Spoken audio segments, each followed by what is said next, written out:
Justin Schieber, he's the founder and host of Real Atheology, a podcast and YouTube channel that explores philosophy of religion from a non-theist perspective. You guys definitely need to go subscribe to Real Atheology if you've never heard of it.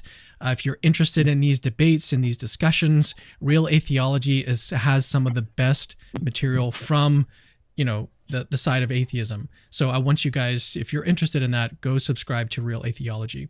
Now, on the other hand, we've got Dr. Christopher Michael Cloos, who is a committed Christian with a PhD in philosophy from UC Santa Barbara.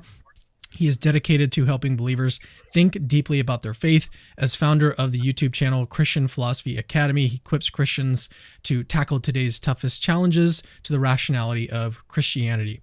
His work blends rigorous scholarship with practical faith, making complex ideas accessible and empowering others to live out their faith with confidence and understanding. So that's just a little bit about our guest. Let's go ahead and turn now to the actual debate itself.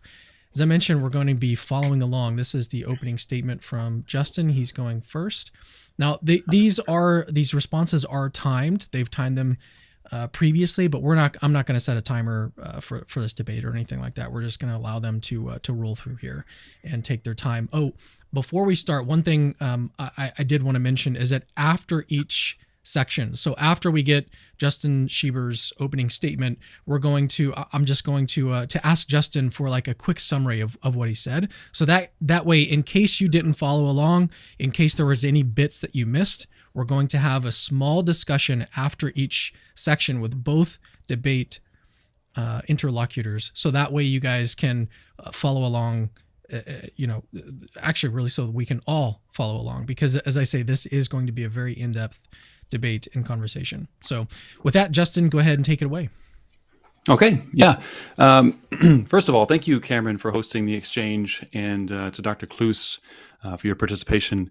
So I hope that viewers will find some value in this exchange today. Now, in the exchange, I'm going to be offering the argument from divine hiddenness as support for atheism. So Schellenberg's book, Divine Hiddenness and Human Reason, sought to test whether an argument against the existence of God could be formulated using the existence of particular forms of non-belief. And the argument in that book and the formulations of it made sense have sprouted over 3 decades of fascinating and fruitful philosophical probing.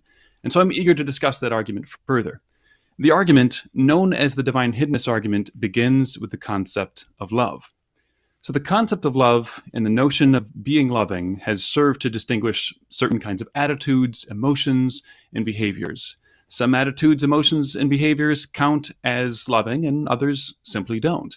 Reflection on the nature of love, specifically as it is directed from one person to another, reveals that while it includes benevolence, where benevolence is construed as a kind of general goodness or giving disposition toward the loved one and what's best for them, that's not the whole picture. So person-directed love is also, and this is a key claim of the argument, distinctly aimed at personal relationship with the loved one. So person-directed love is aimed at a distinctly personal relationship in part because it alone provides the context in which the benevolence just mentioned can be most fully realized, jointly acknowledged, and appreciated. And this is in part why just any type of relationship simply wouldn't do here, right? So instead, Schellenberg highlights that love points toward personal relationship, and personal relationship should, in this context, be understood to denote a conscious and explicit relationship that is meaningful and which allows for things like sharing, teaching, behavior modeling, devotion toward, and forgiveness from another to be exercised and appreciated by the participants. So, to be clear, the love one has for their beloved is not simply reducible to a mere tool or practical means for benefiting them.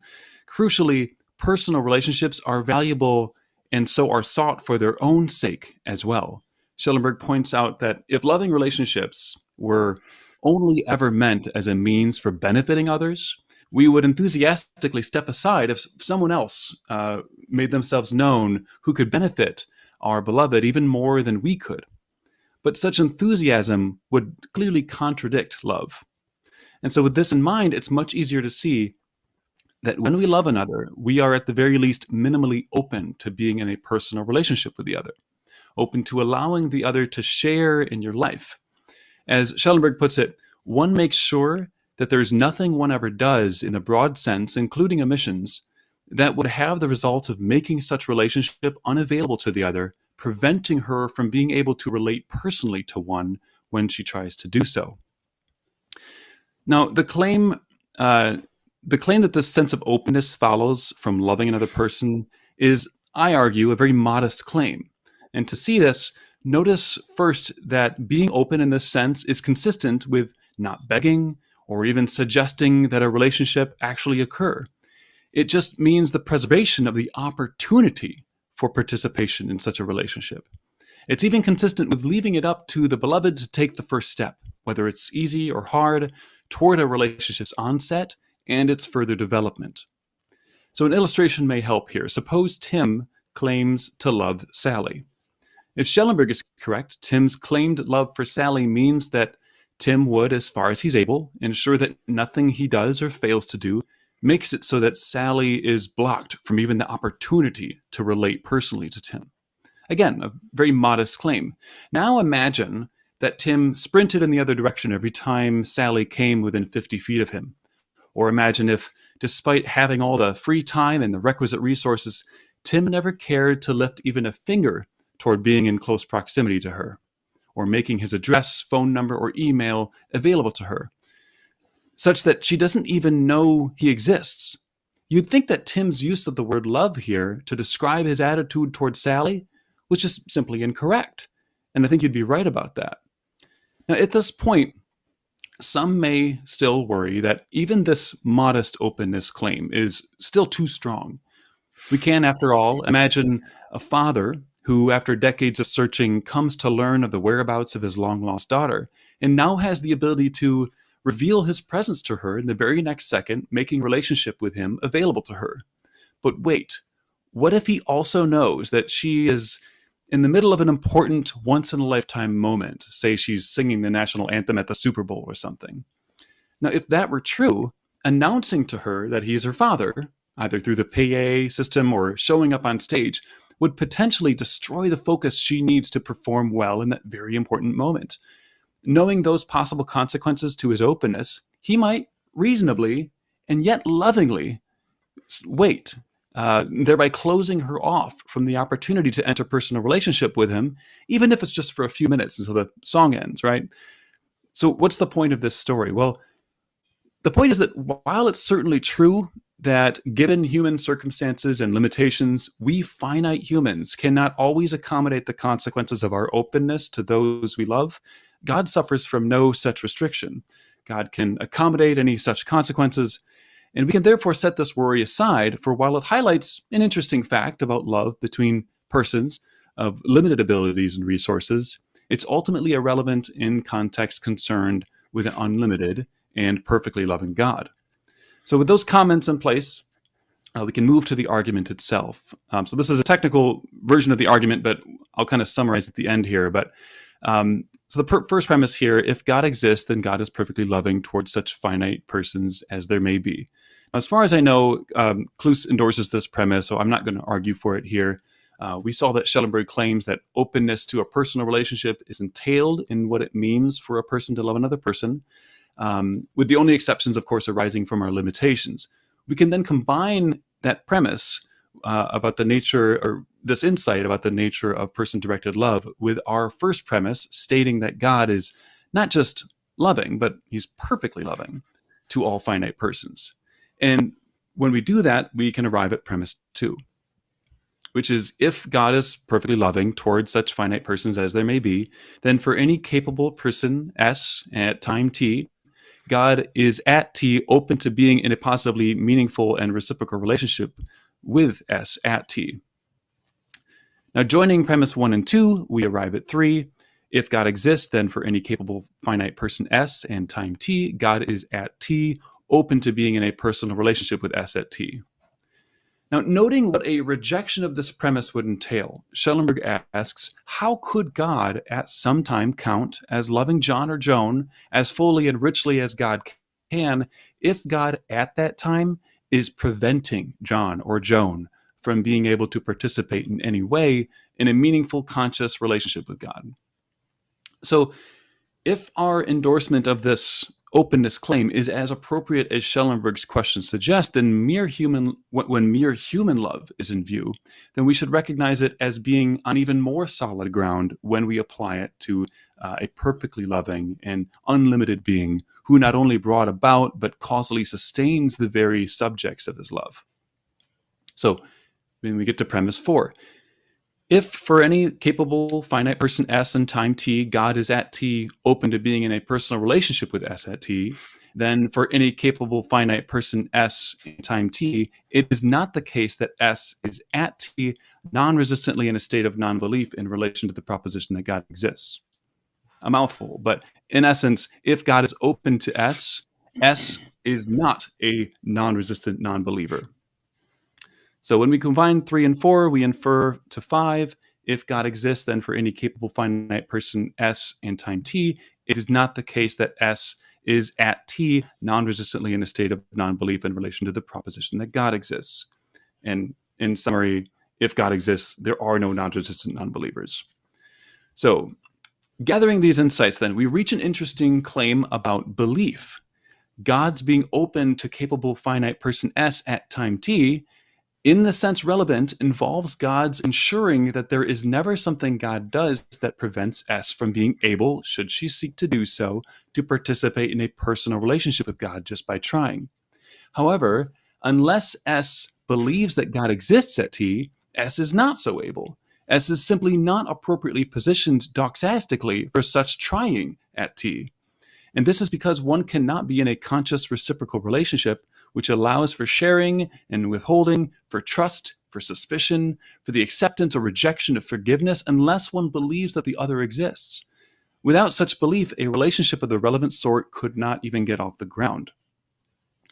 Now, we are assuming for the sake of the argument that if God exists and had an interest in creating persons, he'd create persons, some of which are, at least for a time, capable of participating in a relationship with God. Persons may, though, according to their own natures, behave in a variety of different ways in different circumstances. We might also reasonably assume that among their capacities is the ability for self-deception. For example, if Jack wanted a relationship with Diane, but Diane wanted nothing to do with him, perhaps person Jack would engage in a sour grapes type thinking and convince himself of a mistruth. For example, that he never actually wanted a relationship with Diane in the first place. Because Diane has some undesirable flaw that he has either completely made up or he's decided to emphasize over all else. Now, if that's possible for created persons, could they not also, if sufficiently motivated, convince themselves of other things by way of self-deception? For example, could they not also convince themselves that God does not exist even though they once believed that he did? To accommodate this possibility, the premise must have a qualifier which restricts the guaranteed belief in God to those capable persons who have not, through resistant self-deception, cut themselves off from relationship with God by putting themselves in a position where they no longer believe in God. As for the rest, they will be in possession of belief in God, in God's existence. Schellenberg writes, the presence of God will be for such creatures like a light. However much the degree of its brightness may fluctuate over time, remains on unless they close their eyes to it. In essence, if a perfectly loving God exists, the only way the fact of God's reality in the world could fail to be reflected in a capable finite person's own internal representation of it is through willful resistance. Without that resistance, all would be in possession of belief, for only then would they be in a position to enter the relevant sort of relationship with God. So premise 6, there is at least one capable finite person S in time t, such that S is or was at t non-resistantly in a state of non-belief in relation to the proposition that God exists. Again, to summarize this, there are or have been moments of non-resistant non-belief among relevantly capable persons. The claim here is that of the billions of people that are known to have lived lives in the actual world, there are or have been relevantly capable finite persons that have failed to believe in God, but not as a result of their resistance. While those with no interest in meeting with others and valuing others outside of their own narrow tribe may be eager to dismiss the self-reports of millions and billions of non-believers as morally other, or the descriptions of pre-monotheistic peoples as defective, I suspect that most will follow reason where it leads and recognize that there have been such persons. The conclusion here being that no perfectly loving God exists. Okay, so we've reached the conclusion, which is again that no perfectly loving God exists. A look at the argument reveals that it's deductively valid. The question then, of course, becomes whether the premises are true. If you're a theist, you're going to want to reject one or more of these premises, and there are, of course, a number to choose from. Rather than, of course, anticipate any specific objections, I'm going to wait to see what Cloos wants to say about the argument. All right, so before we turn to Dr. Cloos's opening statement, Justin, let's just discuss yours for a little bit here. What is because you said, I think before we went live, that you're able to summarize this into 3 premises, or a shorter version of the argument, just to kind of make it a little bit more clear? Yeah, so just 2 premises and a conclusion, really. So if God exists, if a perfectly loving God exists, then there would be no non-resistant non-believers. That's the basic guts of the argument there, that claim. And then the second premise, you could say, but there are non-resistant non-believers. And so God does not exist is the conclusion there. So yeah, those 2 basic claims are going to be the... And what was your main support for premise 1? Because premise 2, unless I missed it, I didn't see much in support of premise 2. I think, did you say that that's just something that you both agree with, or both agree on, that premise? So no, I wouldn't say that we necessarily both agree on it. I actually don't know Cloos' view on this. But as the debate develops, you'll see that he doesn't attack that particular premise. But with regard to support for it, there's a number of lines that one could bring about in support of it. So, I mean, just the sheer testimony of people that claim to not believe in God. I mean, you would have to have a pretty radically skeptical view of a philosophy of testimony in order to just dismiss all that. So that has to kind of be absorbed in a serious way. I don't think that the rejection of non-resistant non-belief is a tenable approach to the argument. But as going for back to your opening statement, what was the main takeaway in defense of that first premise? Yeah. So the first premise, so it's really about the concept of love. So I'm arguing that the concept of love is such that when one loves another person, they love them because they want a relationship with them, a personal relationship, for 2 reasons. Primarily because it's just a good thing in and of itself, and secondly because it provides opportunities to benefit that person. You want the best for that person. So when you love someone, you want the best for them, and you also want to be personally related and living life together, essentially. And so what I'm saying is that you can't do that if you don't believe in God. And so if God is going to be open to persons in the sense that his love would imply, then he needs to ensure that all persons would believe in him, would believe that he exists.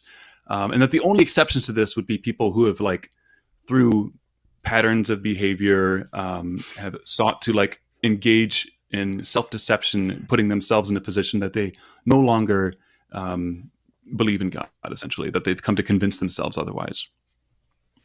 All right. I think that's a good summary of your opening statement. Let's now turn to Dr. Cloos's opening. And whenever you're ready, just feel free to take it away. So I'm going to defend what I'm calling the holiness defense. And it's a newish, as you'll see, counter to Schellenberg's hiddenness argument. So I want to thank you, Justin, for inviting me to continue our dialogue on Schellenberg's hiddenness argument. We've gone back and forth in videos, so you can check those out on our respective channels. Thank you for inviting me to continue this, and thank you to Cameron and Capturing Christianity for hosting our discussion. So today I want to defend a newish counter to the hiddenness argument. It's new because the argument in support of it is new. The ish part is because others have noticed holiness as a potent response to Schellenberg's argument. For instance, Brent Kyle and Mark Murphy have articulated versions of this defense. However, Kyle's take targets an older version of Schellenberg's argument, in fact, one of his original formulations in his 1993 work. And Murphy's take isn't worked out in detail. So today I want to try to bring this response up to speed with the latest version of the hiddenness argument, and I want to suggest how a defense from holiness might go. Now let's talk a little bit about the logic of a defense. So in general, there are two main strategies to responding to challenges to theism from evil and hiddenness. A theodicy offers a story highlighting God's actual reasons for allowing evil, or in this case, non-resistant non-belief.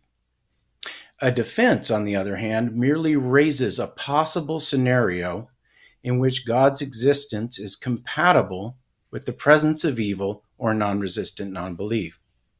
Now, why am I developing a defense? Schellenberg's argument involves necessity claims. Necessity claims are countered by raising the possibility of their falsity.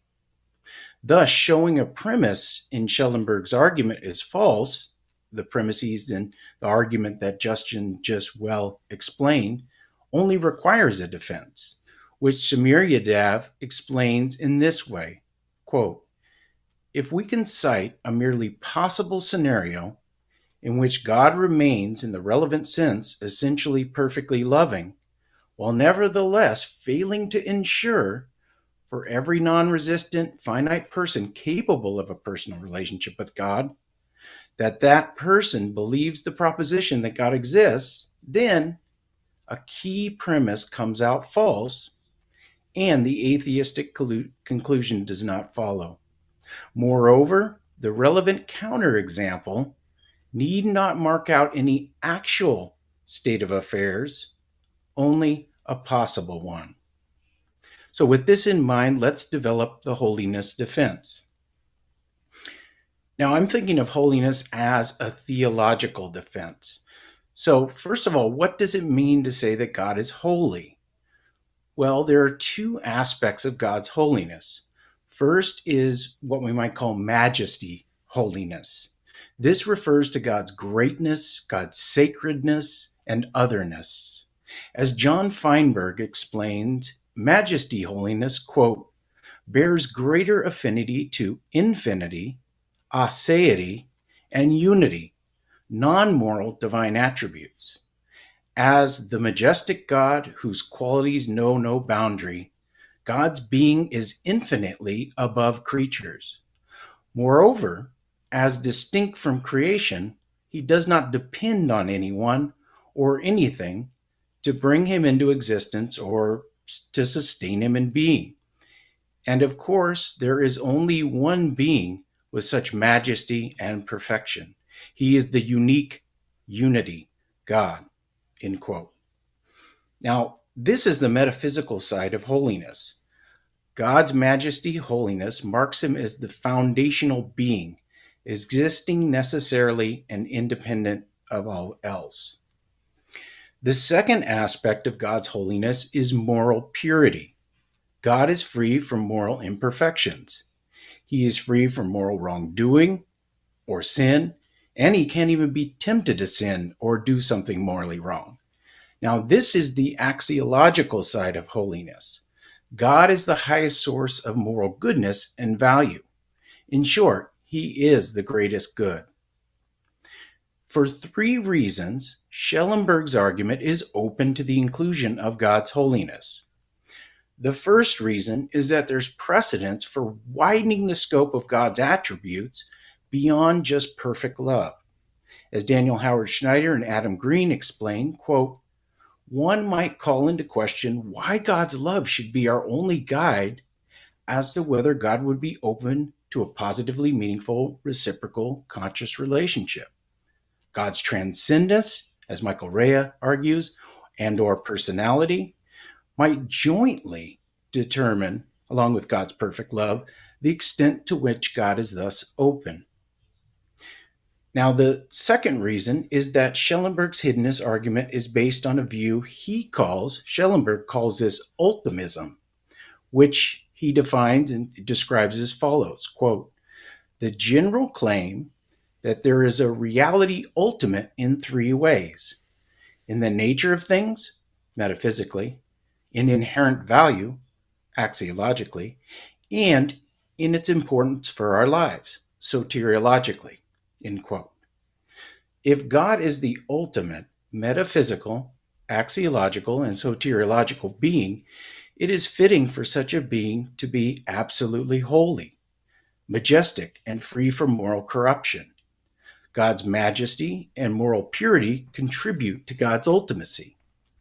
Thus, Schellenberg's ultimism is amenable to the inclusion of holiness as an attribute of God. The third reason Schellenberg's argument is open to the inclusion of God's holiness is that it constitutes a theological defense. As Yadav explains, in such defenses, quote, the relevant counterexamples are not derived from generalizing from the case of human personal relationships and then applying that to what we find in the divine case, end quote. That would be to make a human-centered or anthropological defense. Now, by contrast, a theological defense focuses on God-centered considerations. The holiness defense is a theological defense in this regard. Now, I grant that the sort of love relationship Schieber articulates in his opening holds between humans. However, holiness singles out God as a unique being in all of creation.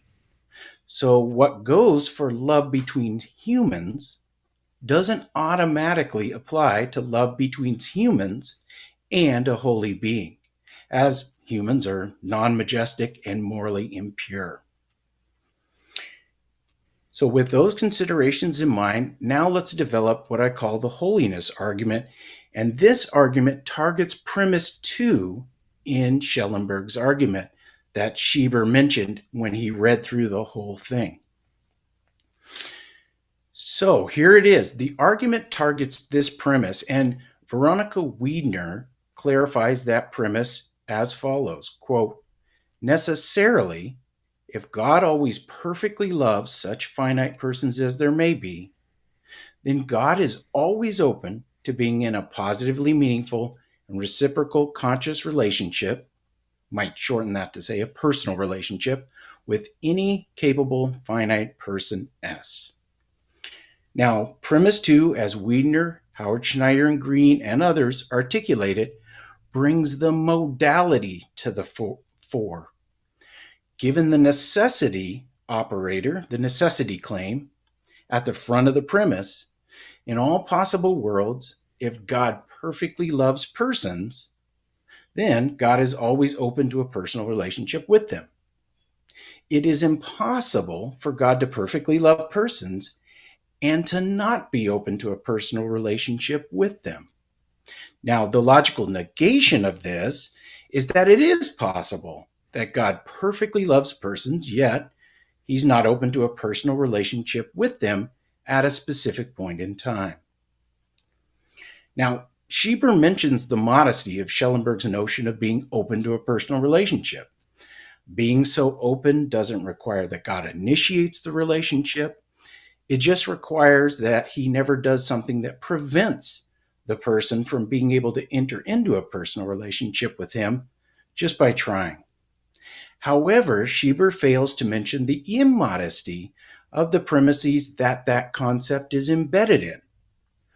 Openness to being in a personal relationship must be displayed by a perfectly loving God at all times to all people who are capable of being in such a relationship. Here's the key. If it were possible for a single non-resistant non-believer at a single point in their life to not be able to enter into a personal relationship with God just by trying, then it would be false that perfect love necessitates such openness. So, countering premise 2 requires a very modest response. It only requires that in at least one possible world, God perfectly loves finite persons, yet is not open to a personal relationship with one person capable of such a relationship at one point in time. Now, the holiness argument capitalizes on this immodest aspect of Schellenberg's argument. It involves two premises that are possibility claims. And it concludes with a possibility claim that's the negation of Schellenberg's premise 2, hence giving a reason to believe that premise 2 in Schellenberg's argument is false, and therefore the argument is unsound. The premises in the holiness argument runs as follows. First, possibly, if God is always absolutely holy and perfectly loving toward finite persons as there may be, then God is not always open to being in a personal relationship with any capable finite person at any time. Premise 2, possibly, if God is always perfectly loving towards such finite persons as there may be, then God is always absolutely holy and perfectly loving toward finite persons. And then from P1 and P2, we get the conclusion, possibly, if God is always perfectly loving toward finite persons, as there may be, then God is not always open to being in a personal relationship with any capable finite person at any time. Now, let's give a sketch of how we might defend these premises in the holiness argument. So, first, holiness refers to God's otherness, majesty, and moral purity, as I explained, which entails that God cannot tolerate sin or anything contrary to his nature. Now, how does this relate to God being absolutely holy, as the first premise in the holiness argument says?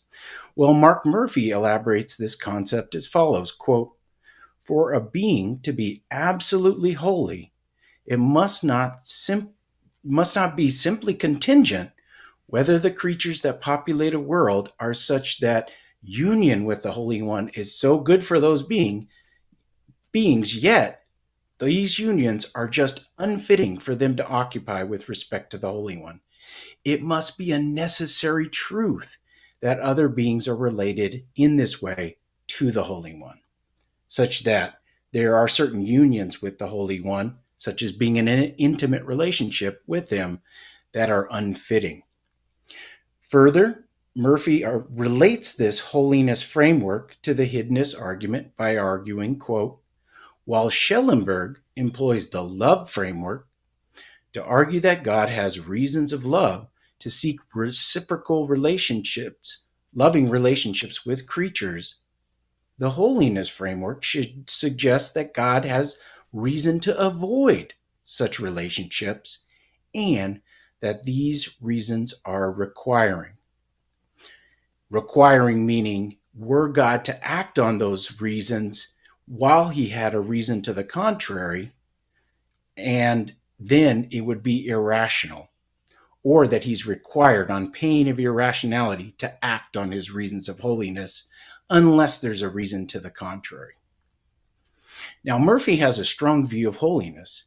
It gives God a reason that requires him to act or not act in a certain way unless there are overriding reasons to the contrary. However, even a weaker model of the strength of reasons of holiness, such as one endorsed by Rutledge and Wessling, holiness provides reasons that justify God in not always being open to a personal relationship with all capable persons at all times. So God's holiness might place certain conditions on personal relationships. If God is holy, it could mean that there are situations in which a finite person, due to sin or moral unpreparedness, cannot be in a personal relationship with God because it would contradict his holiness to allow such a relationship without reconciliation, repentance, or purification. An absolutely holy being may thus, for a time, not be open to a personal relationship with a finite person. Now, even though God is perfectly loving, even love sometimes may require distance for the good of the other or for that relationship to be authentic. So God's perfect love may require waiting until a person is ready. This wouldn't negate God's love, but rather would affirm that love sometimes necessitates discipline or distance for the greater good of the person involved. Daniel Howard Schneider and Adam Green describe a possible scenario in which this might occur. Quote, imagine a man who has had the capacity to relate personally with God for some time and who was once a fulfilled, non-resistant believer, but who, for one reason or another, is now in a state of resistant non-belief. Might there be good enough reason, consistent with perfect love, for God to do something, by commission or omission, that results in that man being prevented from belief in God's existence, even as later in life he transitions back to being non-resistant?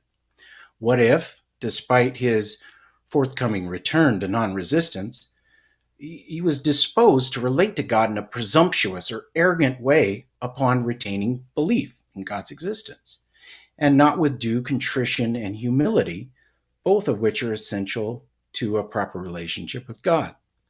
Or what if he was disposed to being significantly less apt to recognize the wretchedness of living life on his own without God, if he were to regain belief now instead of later? Or what if God does not bring him to belief because he's ill-disposed to this sort of moral transformation God intends for him? End quote. Thus, P1, premise 1, is true because it is possible that God's absolute holiness and perfect love can impose conditions on the appropriateness of a relationship with a finite person. And those conditions can include relational distance or delaying the start of the relationship by not being open to a relationship. The possibility of these conditions doesn't contradict God's holiness and love, but instead reinforces them. This holds irrespective of whether the same thing could be said of holiness and love in human-to-human relationships. Now let's just briefly look at ways we might defend premise 2 in the holiness argument. There are many ways to do it, but let me just mention 2 that are possibilities. First, one could embrace classical theism and the doctrine of divine simplicity. As Ryan Mullins explains, quote, on the classical understanding of God, all of God's essential attributes are identical to each other and identical to the divine nature, which is identical to the divine existence.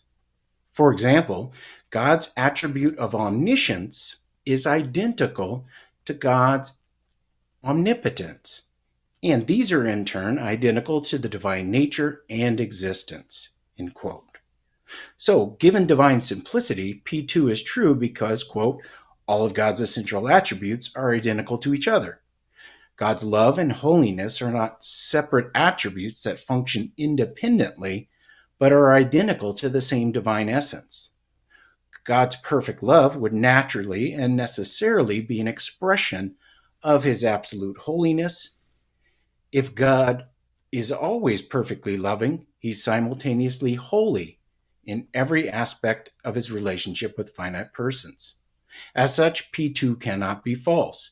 It can't be that God is always loving, and yet it's not the case that God is always holy and loving. Second, one could defend premise 2 by arguing holiness is integral to perfect love. Holiness is not a characteristic that can be set aside without compromising God's nature. If God is perfectly loving, his love must be consistent with all his other attributes, including his holiness. A perfectly loving God would not act in ways that compromise his holiness, because to do so would be to act in contradiction to his own nature. Therefore, love must operate within the bounds of holiness. Further, as argued earlier, Schellenberg's ultimism is amenable to holiness being one of God's essential attributes. So I know that was a lot, but kind of to summarize things, the holiness defense shows that premise 2 in Schellenberg's argument is false. 2 premises secure this result. The first premise holds that it's possible that absolute holiness and perfect love are compatible with God, not being always open to a personal relationship with any person at any time. The second premise asserts that God's perfect love is inseparable from absolute holiness, since love, if it is to remain perfect, must be pure and morally aligned with God's holy nature. The holiness argument forms a defense of the view that God's perfect love can be compatible with him not being always open to a personal relationship. Thus, if this works, Schellenberg's hiddenness argument is unsound.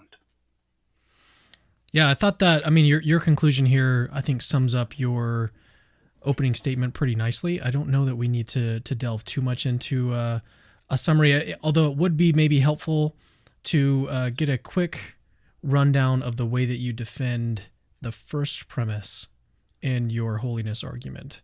The two reasons that you give, it might be good to just give a quick summary of those two. Yeah, so the first defense is that absolute holiness can sometimes secure or necessitate relational distance. So in essence, this means that the expectation that God would be open to a personal relationship is not the default. So because, and I mentioned Mark Murphy's view, that there would be a sense of unfittingness because of the status gap between God and humans. God is morally perfect, we're not. God is majestic, we're obviously not. And so because of this giant gap, it would in some sense be unfitting for a perfectly or absolutely holy being to enter into a personal relationship with creatures like us that are deficient and defective. So that's one reason why, if God is perfectly loving and absolutely holy, it can be the case that God's not always open to a personal relationship with all persons that are capable at all times. And then the second way of sort of supporting the first premise is just to say that sometimes perfect love is compatible with God delaying the start of the relationship until the person has either confirmed their good disposition toward being in a relationship with God, or they may have entered into the relationship or want to enter into it for the wrong sort of reason. And so God might wait until the person changes their attitude, becomes more humble, more contrite, or is just ready for a more authentic relationship with him, a truly meaningful, conscious, reciprocal relationship with him, and that him not revealing his existence to them for a time until that person has that chance to change their attitude and enter it for the right sort of reasons is actually maybe the loving thing to do. At least it's possible. And remember, that's all this requires. It just requires that possibly, if God's loving and holy, then God's not always open to a personal relationship. All right, let's turn it back over to Justin now for his first rebuttal. And these first rebuttals are around 10 minutes long. Yeah, excellent. So Dr. Cloos presents the newish holiness defense, which has two premises leading to a conclusion that's incompatible with premise 2 of the hiddenness argument. So given time constraints, I'm actually going to limit my comments to the first of those two premises. If you recall, that first premise is possibly if God is always absolutely holy and perfectly loving toward finite persons as there may be, then God is not always open to being in a personal relationship with any capable finite person. So Cloos is arguing that God's absolute holiness must be considered in conjunction with his perfect love. Articulating Mark Murphy's holiness framework, Cloos suggests that God may have what Murphy calls requiring reasons of holiness to avoid relationships with his creatures, even if God also has what Murphy calls justifying reasons of love, which may at times override those kind of default requiring reasons. And so these requiring reasons of holiness flow from the profound metaphysical, moral, and status gaps that exist between God and any finite creature.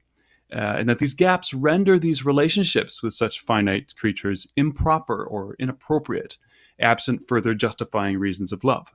In other words, holiness kind of enjoys a kind of default status.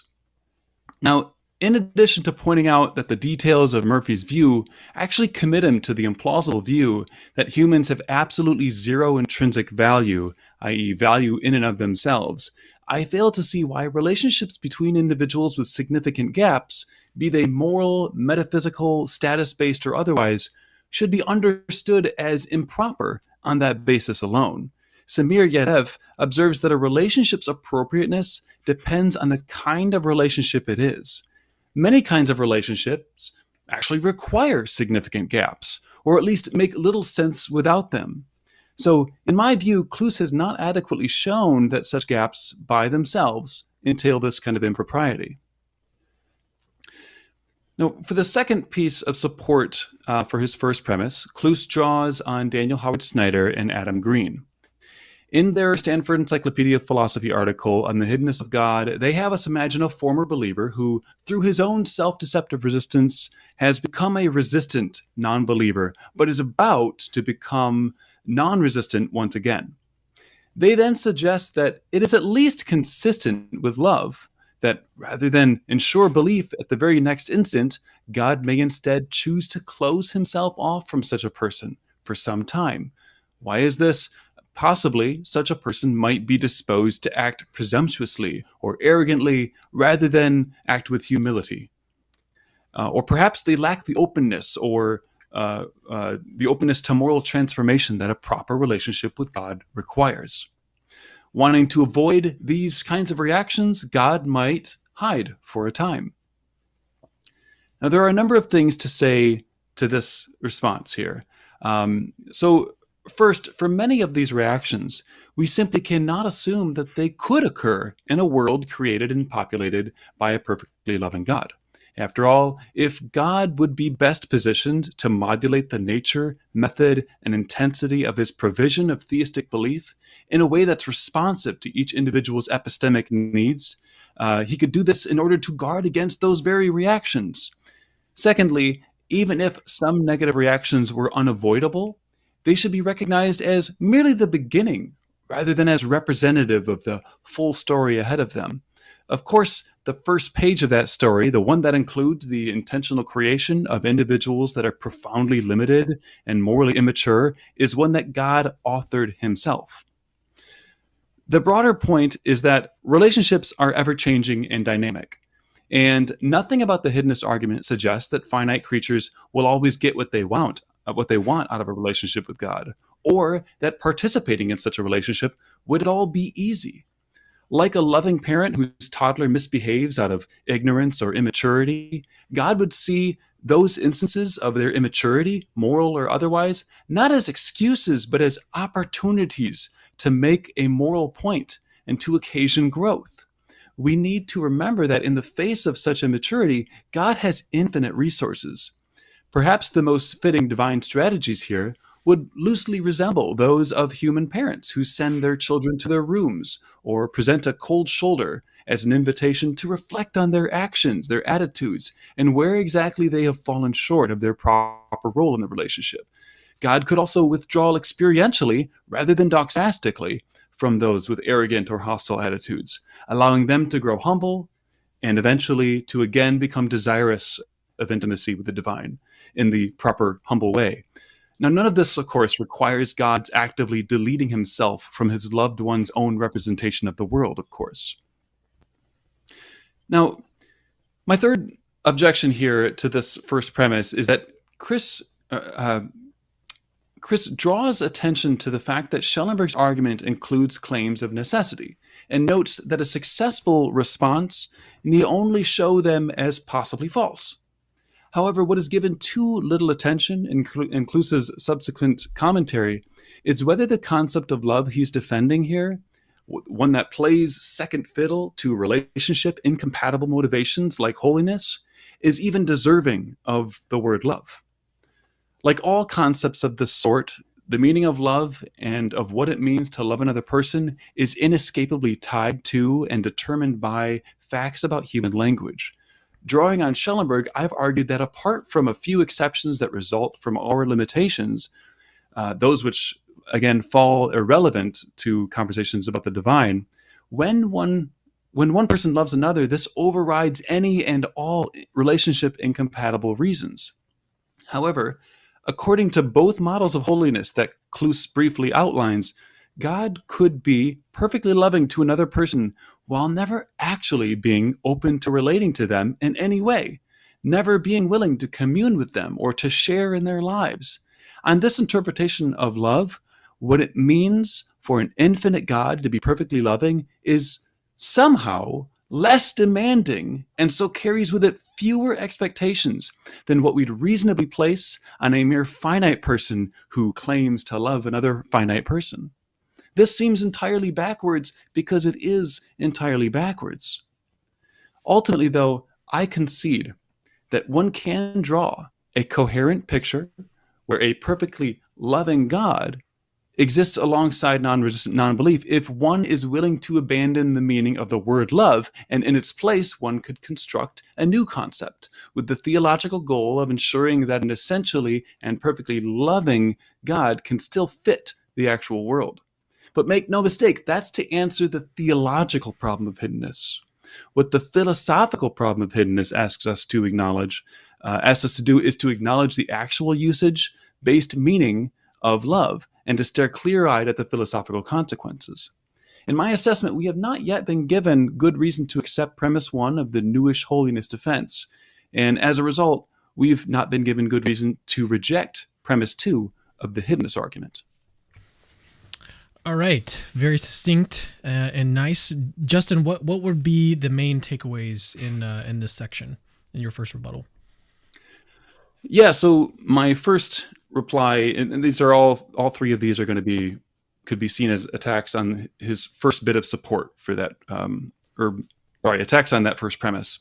The first one being that this idea that gaps imply that relationships are unfitting. I'm kind of giving like an undercutting defeater to this. I'm saying, well, that's not the case, right? So whether or not a relationship is fitting or unfitting is going to depend on the exact kind of relationship it is. Some relationships that may be the case. Others, it's clearly consistent with gaps, and still others, they actually require gaps or make little sense without such gaps. So I'm arguing that has not been that case has not been made.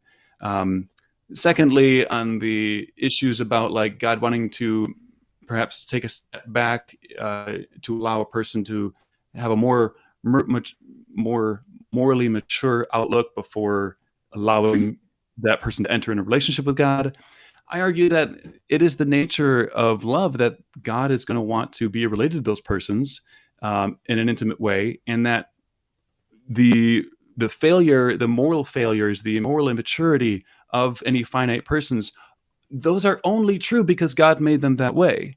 And if God is loving, he wants to relate to them. And so what he's going to do, he's going to use that relationship as an opportunity to grow them, not an excuse. He's not going to use those immaturities as an excuse to avoid them. He's going to use them as an opportunity to grow them. And then third, I'm arguing that the concept of love here is being drawn, is not consistent with our actual usage of love. What's being done here, I think, is that the concept of holiness, which is going to affect downstream the concept of love, is being derived from theological matters. And I'll develop this argument more, but that's the general kind of 3-argument reply I'm making. All right, now let's move on to Dr. Cloos's first rebuttal. Whenever you're ready.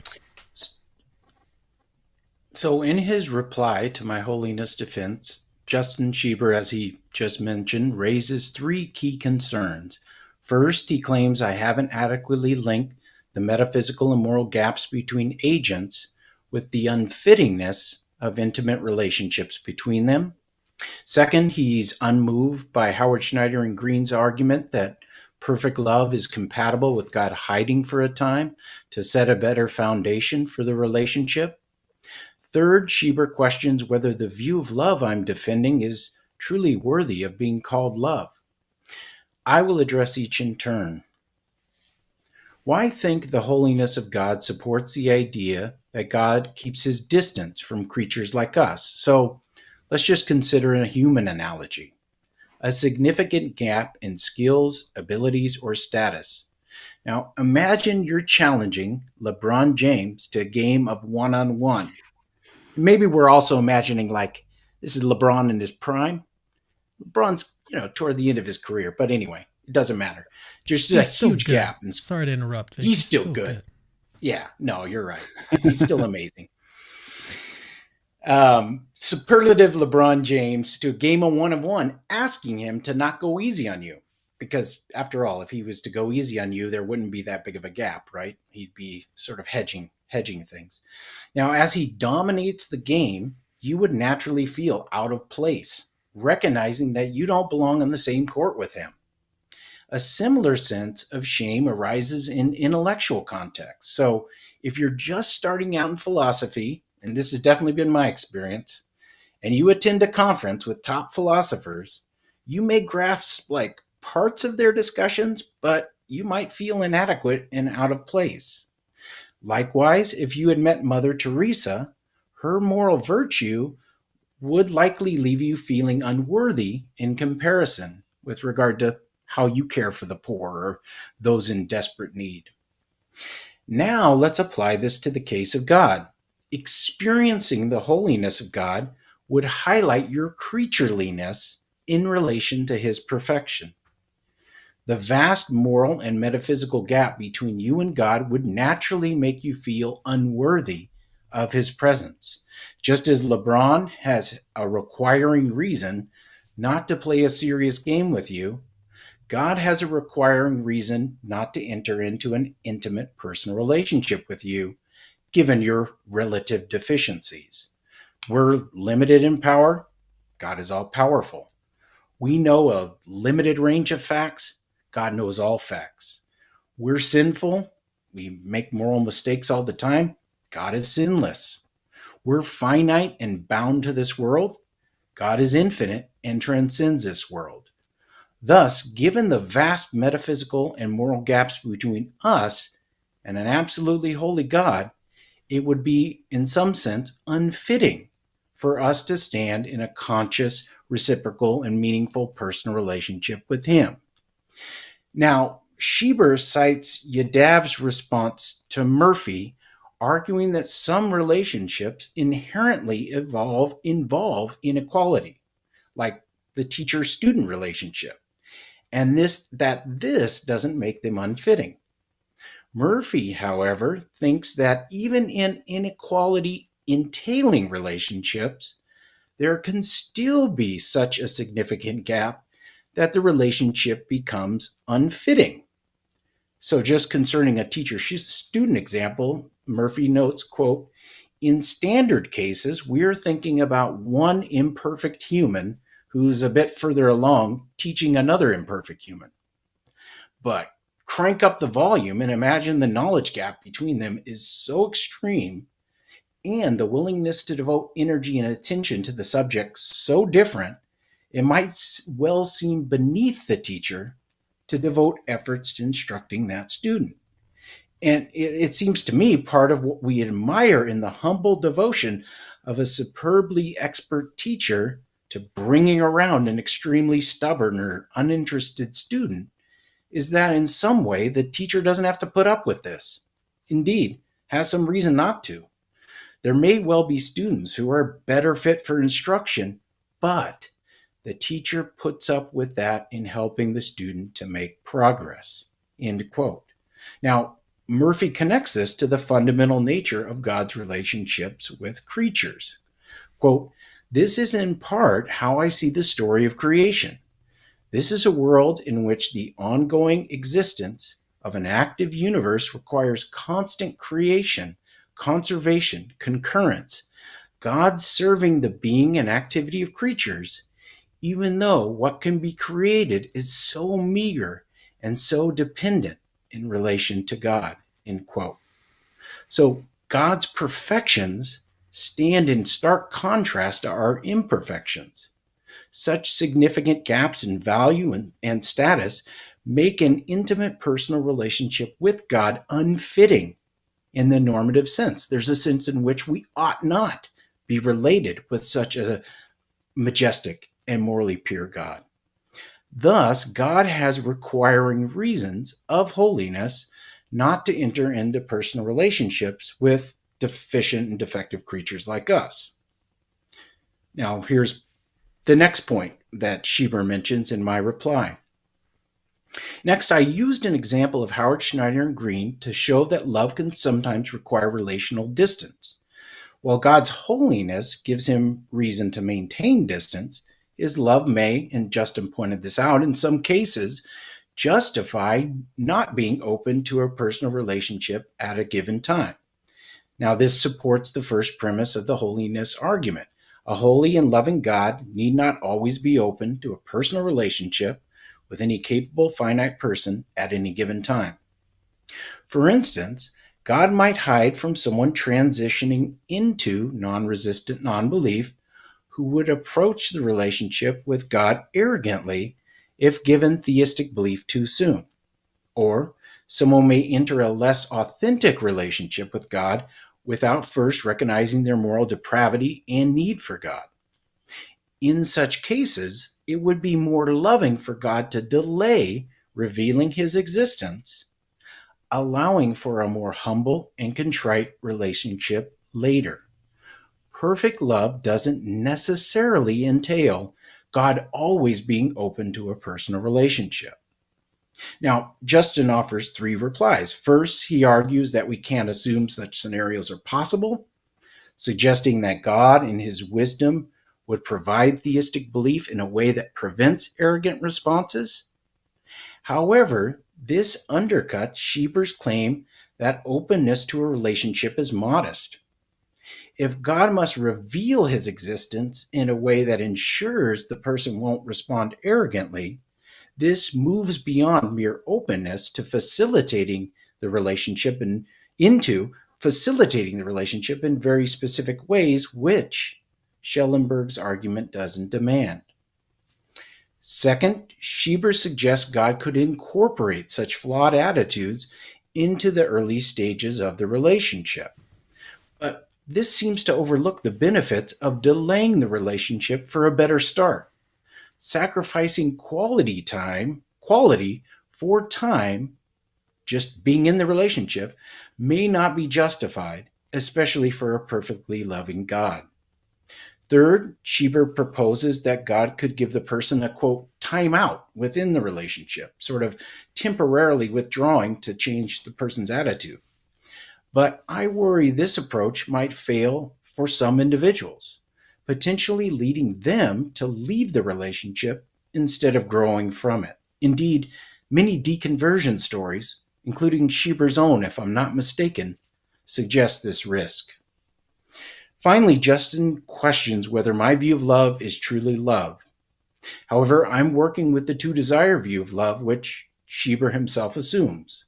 This view defines love as desiring the good of the beloved and union with the beloved, and it doesn't cheapen love to suggest that God has justifying reasons for delaying the start of a relationship.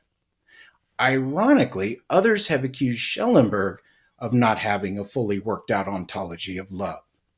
I'd also be curious to hear Justin's thoughts on whether perfect love is compatible with paternalism, as his timeout example seems to imply. In conclusion, Justin's concerns have allowed me to clarify the newish holiness defense. I pressed against Schellenberg's hiddenness argument. However, as of now, I don't see any decisive objections that undermine its effectiveness. All right, well done on that first rebuttal. Now, tell me the big takeaways from your first rebuttal, Dr. Cloos. Yeah, so what I did is I kind of tried to bootstrap up our intuitions by showing that, like, even in just sort of human-to-human relationships where there's a huge gap in status in between skills or abilities, that can make the relationship unfitting for that very reason. And that was the case of LeBron, right? There's a sense in which it's just unfitting of you to play a serious basketball game with LeBron, given the ginormous gap in skills and abilities. Now you're talking about a type of relationship. Is that correct? Correct. Yep. Yep. So here we're imagining a relationship of playing, sharing the court, of being on a one-on-one game, sharing the court with LeBron James, right? And that's going to be intimate as you bump up against each other and so on. It's just And an some analogy, people are in such a relationship with LeBron. Yes, some people are, and they're of equal skill, right? That are in an actual relationship that is fitting in the normative sense. They would be fellow NBA players or others of his caliber. But if you have a big enough gap in skills and abilities, then that alone can make it unfitting for you to share a relationship with that person in that way. Likewise, given the ginormous gap in who we are as individuals in terms of our abilities, our attributes, and God's attributes, that can make it unfitting for God to enter into a personal relationship with us. So that was me trying to deepen and sort of give a little bit more meat on the bone, so to speak, of why absolute holiness can make sense that there can be an unfittingness to be in a certain relationship with a person. And here we're imagining an intimate personal relationship is the relevant relationship. And then Schieber also cites Yadav's response to Murphy, arguing that some sort of like teacher-student relationships like require gaps and thereby don't make it unfitting. And all I mentioned there was that Murphy points out that even in such relationships, there can still be further reasons that make it the case that there's a gap and that relationship is unfitting for that reason. And in fact, that gap and that unfittingness is part of what we admire in the teacher who doesn't act on the requiring reasons. Remember, the teacher is so superb that he or she would have requiring reasons to not teach this stubborn student. But it's all the more amazing that teacher, even having those requiring reasons to not be in that relationship, would override those or act on justifying reasons and thereby teach the student, even though it's in some sense unfitting or beneath the teacher to do so. So in some sense, it also matters what the attributes of the student and the teacher, what the attributes of these two people are, or what attributes these two beings have. Yes. Yep. And then the last part was just that perfect love is compatible with a better start. And there, the big idea is that Justin says, well, just get in the relationship. If God's truly perfectly loving, wouldn't he just, because this relationship is so valuable, just get the thing started, reveal your existence, and you can sort of make the modifications within the relationship. After all, God's got infinite resources, God's all powerful, and so on. So couldn't God do the same sort of stuff with the relationship going? And my point is that there can be a trajectory to a relationship, and God gives us free will. And given those things, sometimes it could be the most loving thing to wait and let the person confirm their good disposition and or modify their attitude so that the relationship itself reaches a deeper level and has a higher trajectory overall, such that the person will be more committed to God over the long haul. The part that kind of stuck out to me was, sacrificing quality for time. I felt like that was important for your claim in this section. Yes. At least helped me understand what you were arguing. Right. So you have a section of time where God, for a moment, for a particular time, and that's all it requires, is not open to a personal relationship for the betterment of the relationship overall, better trajectory, better quality, better meaningfulness, better deepness. And given that, you do miss out on some time, but what you get in return is a better quality of relationship with God. All right, let's turn to Justin's closing now. And I feel bad because I feel like we went more in depth on your response. But Justin, maybe we'll spend a little bit more time in your closing and give you a little bit more time to flesh out your thoughts. But yeah, feel Sure. free to go through your closing now. Okay, yeah. So in his last reply, Cloos interacts with my concerns about his newish holiness defense. So here are some replies to some, but not all of his comments. So do moral and metaphysical gaps between persons by themselves imply that any relationship between such persons is unfitting? So contrary to Cloos, I've argued that it all depends on the nature of the relationship. Right? Some relationships are not only compatible with, but actually require such gaps. In reply, Cloos cites Murphy, who observes that even in relationships that require some gaps, there can still be other gaps that nevertheless still imply an unfittingness. Quoting from Murphy, he notes that a teacher may lack the energy and attention to put effort into instructing a stubborn or disinterested student, and this possibly mirrors God's requiring reasons of holiness to keep his distance. But I think that this reply falls short of its mark because whatever reasons the teacher has to avoid a particular student in this context are not intrinsic to the gaps per se, right? Rather, they are a product of his own human limitations of time, energy, and attentiveness.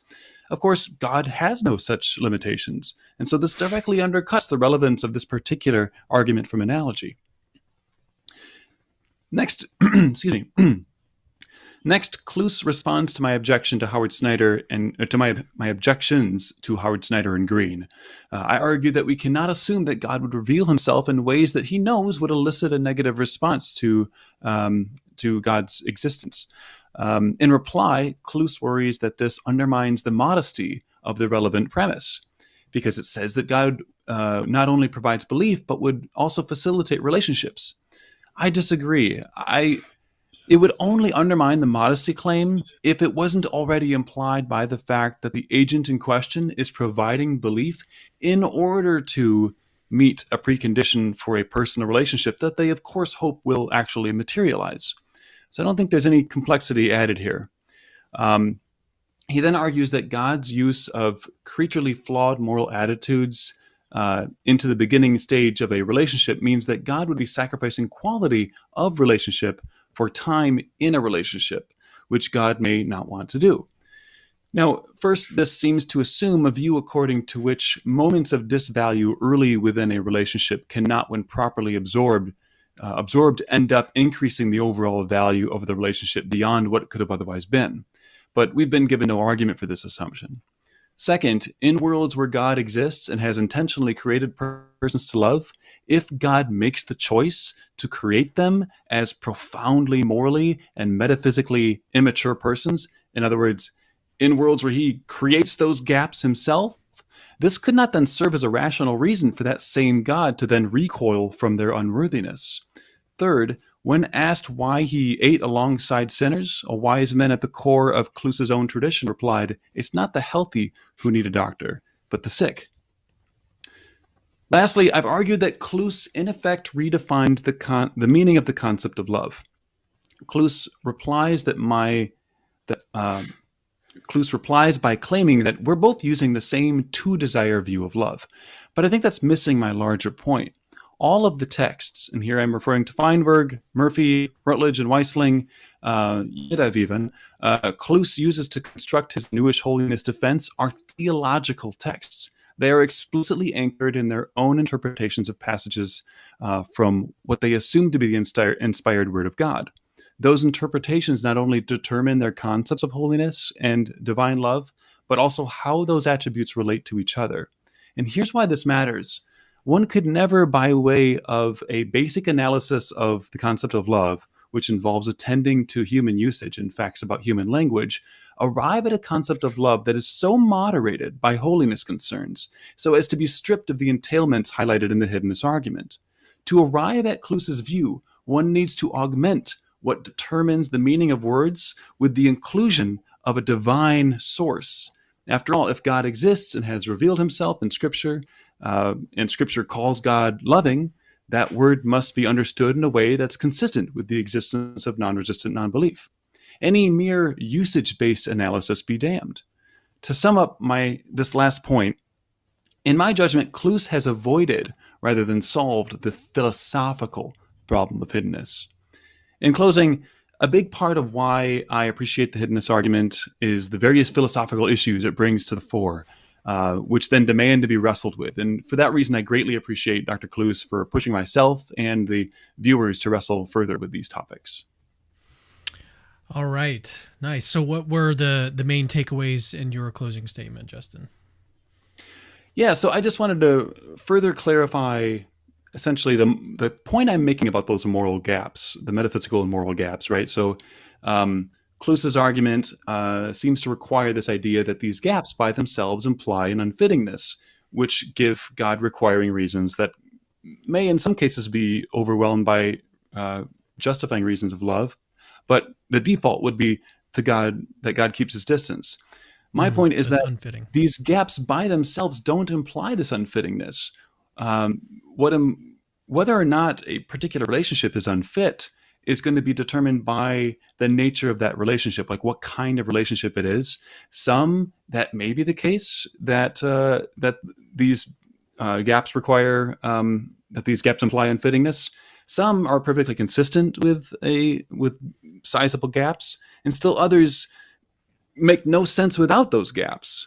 And so I was saying that the teacher example he brings up, where he says, yeah, the teacher is clearly much more knowledgeable about the subject than the student, but maybe there's another gap where the student is morally gapped from the student or from the teacher, such that they're really arrogant and very stubborn and just not a very virtuous person. And so the teacher has no reason to waste his time with them. My point is that you can point to all the gaps in the world, but my general point is that these gaps don't imply fittingness unless we discuss the nature of the relationship involved. I'm not implying that they do or that they do not imply unfittingness. I'm simply saying that Chris has not made his case here. And then the third point, or then the negative response. Let me just ask a quick follow-up on that one. So you would argue that the relationship, even given the gap, which is sort of an essential gap between God and created humans, that gap nevertheless still implies fittingness, right? No, so I'm not claiming one way or the other. So he's claiming that it does imply fittingness, and I'm simply saying that case has not been argued. I think that whether or not a given relationship is unfit or fit is going to depend, or whether or not a given relationship is rendered unfit in virtue of the gaps between the participants is going to be a function of the kind of relationship it is. And so that needs to be addressed. And I don't think that so far the bridge has been made. Okay. Did you have other key points you wanted to clarify? Yeah. So I made those points about the God's wanting to kind of step aside to allow someone to grow, before they're ready for a relationship, to kind of allow for a better start. I think I've said what needs to be said there, but at least with that last point, the theological point, I do think that in all the texts that Cloos is working off of here, Murphy is explicit in that he is drawing upon assumptions. He's talking about what guides his concept of love, and he's talking about how it's people with mastery of the concept that guide his understanding of love. And he's explicit that he says, I assume that all experiences of holiness of the divine that are reported in Scripture are veridical, and that what he assumes that when God says God is holy, and that when the angels say that God is holy, these are people with mastery of the concept. And so he's defaulting to the mastery of the concept that he gets from Scripture. And I think that's a perfectly fine theological move to do. And that can help someone wrestle with, I think, the problem of theological hiddenness. But I don't think that touches the philosophical problem of hiddenness. So is that what you? So are you claiming that that's what Cloos is doing? Is that he's drawing on Scripture? I don't think he's explicitly doing it, but I think it's unavoidable when you get deeper into the argument. Okay. All right. Let's now turn to Dr. Cloos's concluding statement, closing statement. Whenever you're ready. So Schieber's first reply might reflect us losing the thread of the dialectic. So let me clarify it lest we get lost in it. I've argued that God's status as an absolutely holy being, majestic and morally perfect, generates gaps in value between God and deficient and defective creatures like us. I provided examples of value gaps between humans that make it unfitting for them to stand in personal relationships with each other. Value gaps alone can make personal relationships unfitting.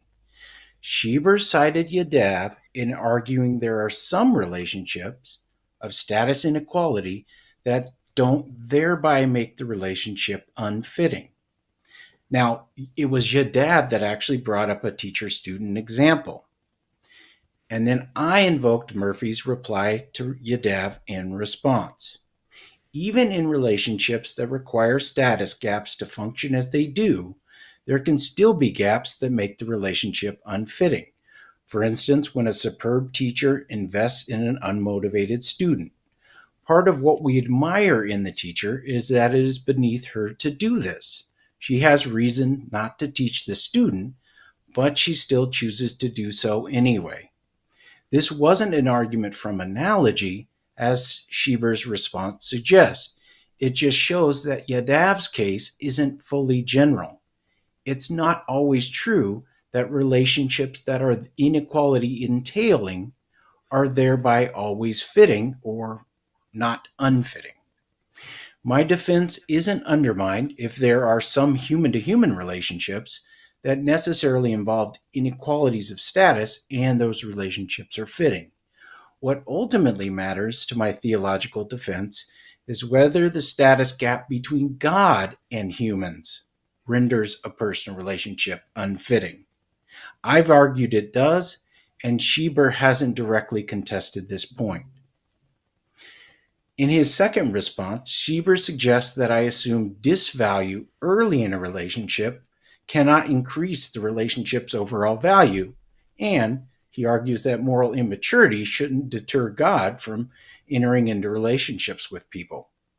However, moral immaturity is not just a peripheral disvalue, but a fundamental issue that affects the nature and quality of the relationship itself.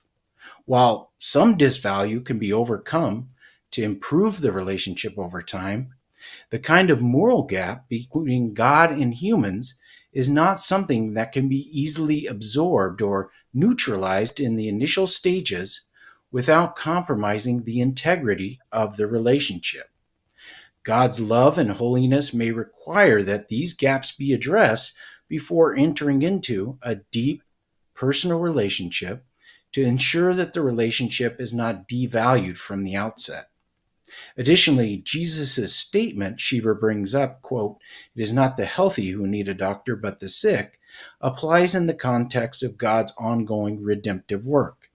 The gradual moral and spiritual transformation of believers is a core part of this work, but it doesn't imply that God should be open to a personal relationship with each person at the exact moment they become capable of such a relationship. Lastly, requiring reasons are not the same thing as decisive reasons. Reasons of holiness give God requiring reasons not to enter into personal relationship, but reasons to the contrary, such as reasons of love, can justify God in doing so. The key point is that reasons of holiness make it incorrect to assume God is always open to a personal relationship with any capable finite person at any time. Schellenberg's argument assumes this because it focuses on love in the absence of holiness, which is a great-making property befitting an ultimate being. Further, I've argued it is possible for reasons of love to justify relational distance from a time, which rounds out my defense of premise 1 in the holiness argument. Now, in his final reply, Schieber accuses me of redefining love in a way that distorts the philosophical understanding of love, stripping it of the implications found in the hiddenness argument. He claims I've done this by relying on theological tests based on, as he says, quote, "the inspired word of God." Now, the latter charge is unfounded. The texts I've relied on are philosophical texts that deal with theological issues. After philosophical analysis, they show the results are consistent with Scripture. Now, this is very different from texts that derive their view directly from Scripture. So, just to cite one example, Mark Murphy, in his book Divine Holiness and Divine Action, is dealing with a philosophical conception of God, namely the Anselmian God of perfect being theology. This view of God is amenable to Schellenberg's ultimism view of God, and Murphy derives his view of holiness not from Scripture, but rather from the pioneering work of Rudolf Otto in his The Idea of Holy. Otto arrives at his view via an analysis of the experience of holiness, not via exegesis of Scripture. So Schieber's claim that I have stained Schellenberg's philosophical argument with biblical ink is unjustified.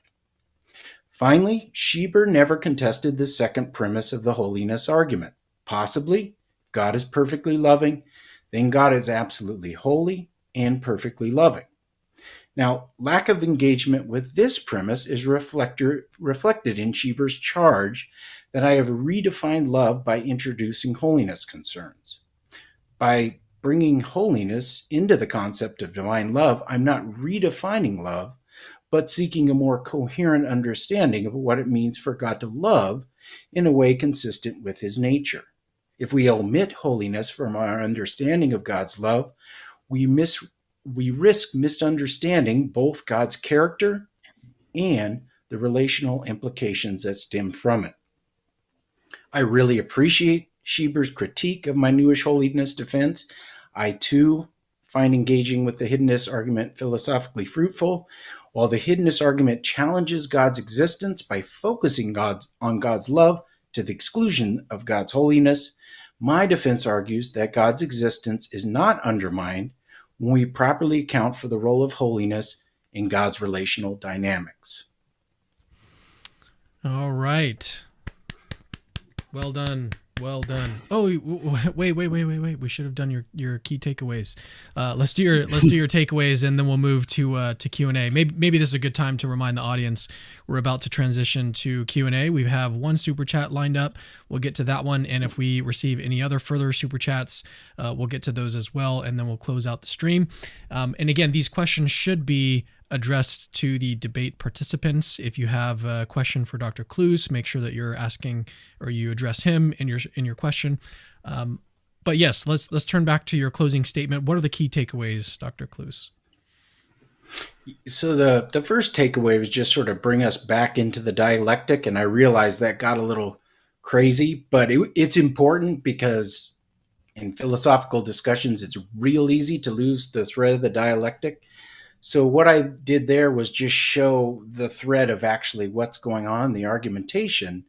And what I tried to argue is that even in relationships that require gaps to function as they do, there can still be gaps that make the relationship unfitting. But that it wasn't an argument from analogy. As Schieber's response suggested, I just was trying to show that Yadav's case isn't fully general. And it's not always true that relationships that are inequality entailing are thereby some relationships are always fitting. So my defense isn't undermined if some human-to-human relationships that involve these inequalities of status are also fitting. The key question, which is the question actually that you asked, Cameron, is whether ultimately this status gap between God and humans renders a personal relationship unfitting. And remember, my defense is a theological defense. So it's not focused primarily on human-to-human relationships. That can matter for, like Justin said, like the type of relationship that holds between humans can matter, whether those things are fitting or unfitting. My claim is that when we come to God and God's holiness, that massive of a gap thereby renders it unfitting. And that he didn't directly contest or argue that gap between God and us doesn't thereby make the relationship unfitting in the normative sense. If you And guys then are okay with it, I will turn to that after we go through the key takeaways from your closing statement. I would like to return to that and just get a little bit more clarification from both of you. If you're that'd be great. That. Okay. And then I just tried to show that moral immaturity isn't just this sort of thing that's like, well, if they're morally immature, God's partly responsible for that, even though he gives us free will. Therefore, God is somehow obligated to just overcome it or not count it against humans. But like I was trying to say, the main thing we're focusing on there is whether it's possible that perfect love can allow for a better start to the relationship. And regardless of whether God, created us with these gaps or so on, the key takeaway is that moral immaturity isn't just a peripheral disvalue. In fact, as we all know, moral immaturity is destructive to the relationship and often sets it on a horrible trajectory. So I was just trying to say that it doesn't imply that God should be open to a personal relationship at the exact moment they become capable of such a relationship, when delaying the relationship for a bit would afford a better overall quality of relationship, even though it means missing out on a little bit of time. And then lastly, I just tried to show that I'm not working from scripture. If you trace everything back through Murphy and Otto, it's actually just the phenomenological experience of holiness.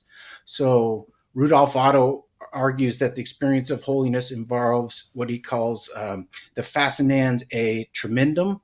So it involves like this fascination with the holy, and it also involves this trembling or this fear, because there's this sense in which you're in the presence of something that is wholly other and awesome, and there's this like sense like I shouldn't even be in the presence of this thing. And so that's just derived from the experience of holiness that Otto categorizes across all sorts of different domains when people experience holiness. And so I was just trying to show I'm not trying to like smuggle in biblical understanding or anything. And in fact, like Mark Murphy's text, very careful, rigorous philosophical analysis that he then applies to the atonement, and he applies to all these other things to show the fruit of the philosophical analysis for theological matters, even including scriptural matters.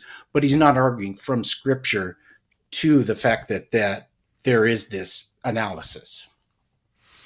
All right, now let's turn to discussing a little bit deeper, if you guys don't mind, mainly because this is one of the parts of the debate as I was reading through it and just reading through it today with you guys. This is one of the parts of the debate that really, really stuck out to me.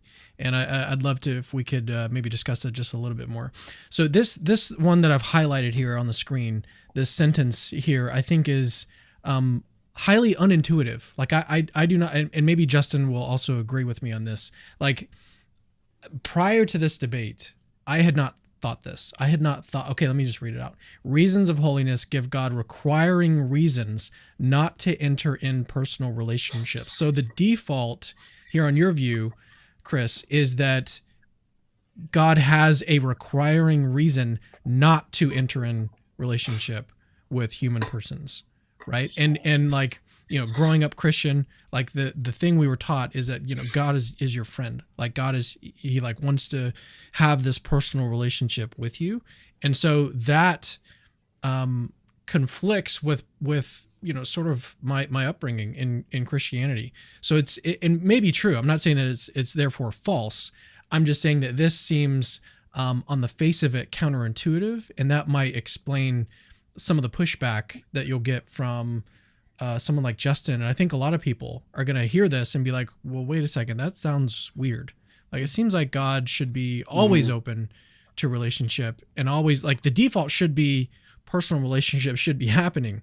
Right. And so, but obviously there's an entire framework that you've outlined, the argument from holiness. There's all of these key things that need to be fleshed out and discussed and everything. And that's like the reasons behind the claim are ultimately what matters. It's not the fact that the claim seems, counterintuitive on the face of it. That's interesting psychologically, but really what matters, epistemically is the reasons for the view itself.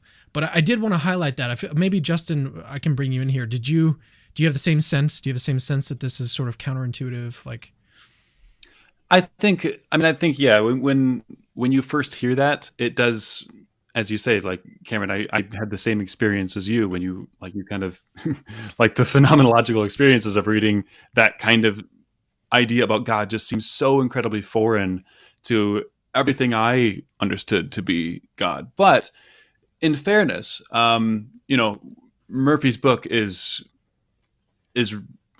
I really enjoyed it. Like it's giving this completely, like it's shifting lenses in a way that you never really thought about before, and it just kind of puts like this holiness concern. It puts it as the default. Now, that not to say that God doesn't ever have reasons to like enter a relationship with you. I mean, you have these justifying reasons essentially that like can overpower his holiness, but his holiness concerns are he's just like, these creatures over here, I'm above them, but once in a while, like, oh my gosh, they're amazing, I'm going to reach in, but the default is to hold up a wall, essentially, how I'm interpreting it. Well, yeah, Chris, let's turn it back over to you then. What are your thoughts on, maybe we can just focus for a moment on the sort of counterintuitiveness of this at first blush. Do you have the same sense, or for you is it just like, no, this makes perfect sense to me? I can see what you're saying, given that I haven't provided the entire backstory, so to speak. So at the very end, I started to flesh out a little bit of where Mark Murphy derives his view, which is from the experience of holiness. And there, once you work through all that, which he spends a ton of time doing, then you get to the fact that these reasons of holiness are status-based reasons that make it, to some degree, unfitting for God to enter into personal relationship with creatures like us. But it's true, if you're just dropped into this, which in some sense we were, obviously because of space and time, I didn't have time to flesh out fully Murphy's view before giving the holiness argument and the holiness defense. I can see a sense in which it is counterintuitive to some degree, but when I start really thinking about just the experience of a mountain, so just think about, like, I had this experience. I was driving to the mountains, and I had been reading about God's holiness. I think I had been working on this with Justin. And then I just had this moment where the mountains were so majestic. I was in awe. I was completely in rapture. But at the same time, I felt my smallness. I felt just like, in comparison to these majestic mountains, what am I? I'm like nothing, right? And those are inanimate objects. Now you just add on God's perfections, and you can kind of start to make sense of why, like, a perfectly holy and majestic God would give that sense of that experience of it being unfitting for you to be in the presence of that God. And, just from your own tradition, Cameron, you can think about, like, in Exodus 33, like God says to Moses, "But my face you cannot see, for no man sees me and still lives," right? And so for that reason, God created like a hollow place in the rock where Moses could see God pass by, but see only God's back, right? If you were to see God in his full majesty face to face, at least from your own tradition, you would die. It would be so unfitting. And in fact, think about this, the places where those instances took place, those became holy places.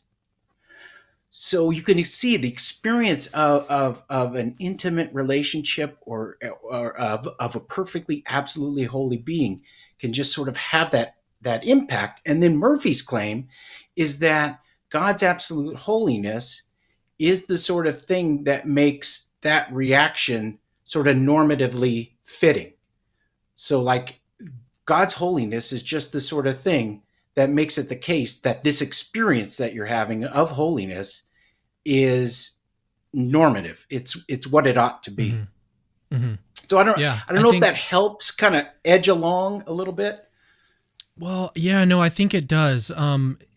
Maybe what's happening, and this is all related to the debate and things that you guys have argued.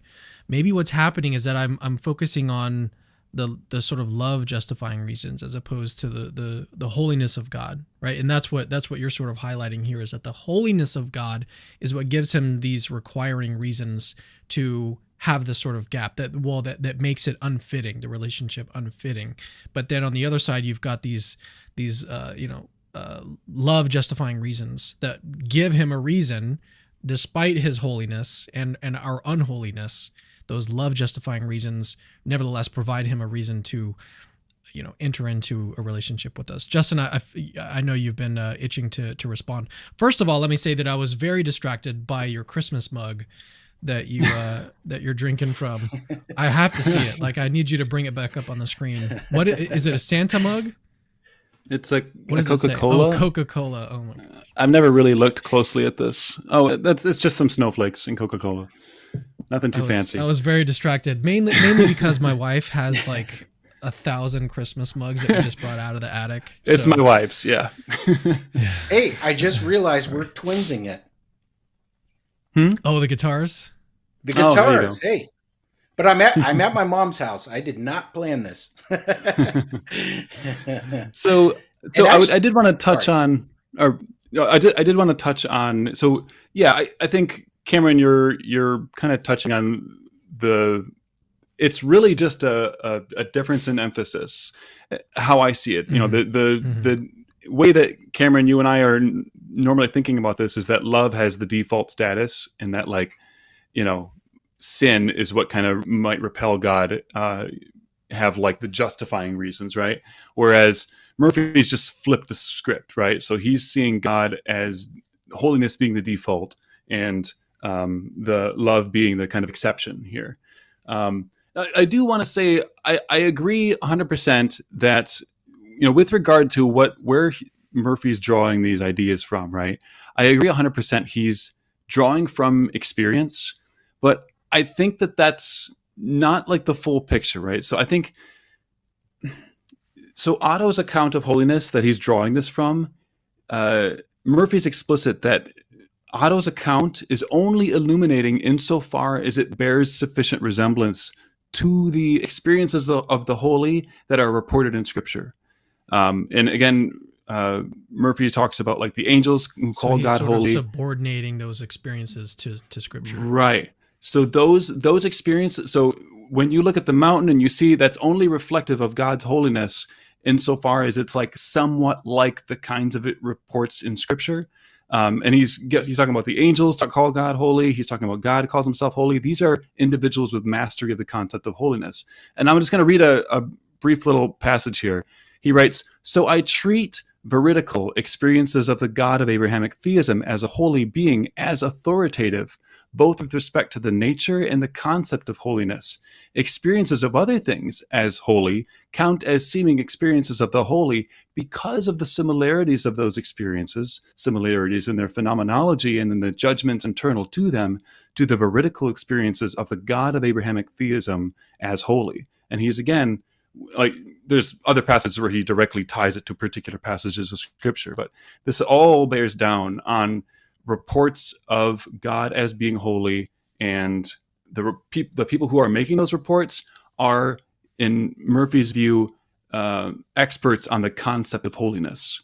Because honestly, if you didn't have Scripture making these claims about holiness, where on earth are we getting the concept of holiness? Especially such a detailed one. Like, you don't get that from just like a philosophical analysis of like holiness. And especially if, like, with love, you can go with the philosophical analysis of love based on the human usage, but you're never going to get it kind of undermined and playing second fiddle to holiness concerns. Like, all of this requires the scriptural basis. And I think that's like, I think if you asked Murphy, he would agree. Like, that's unshakable from his entire framework here.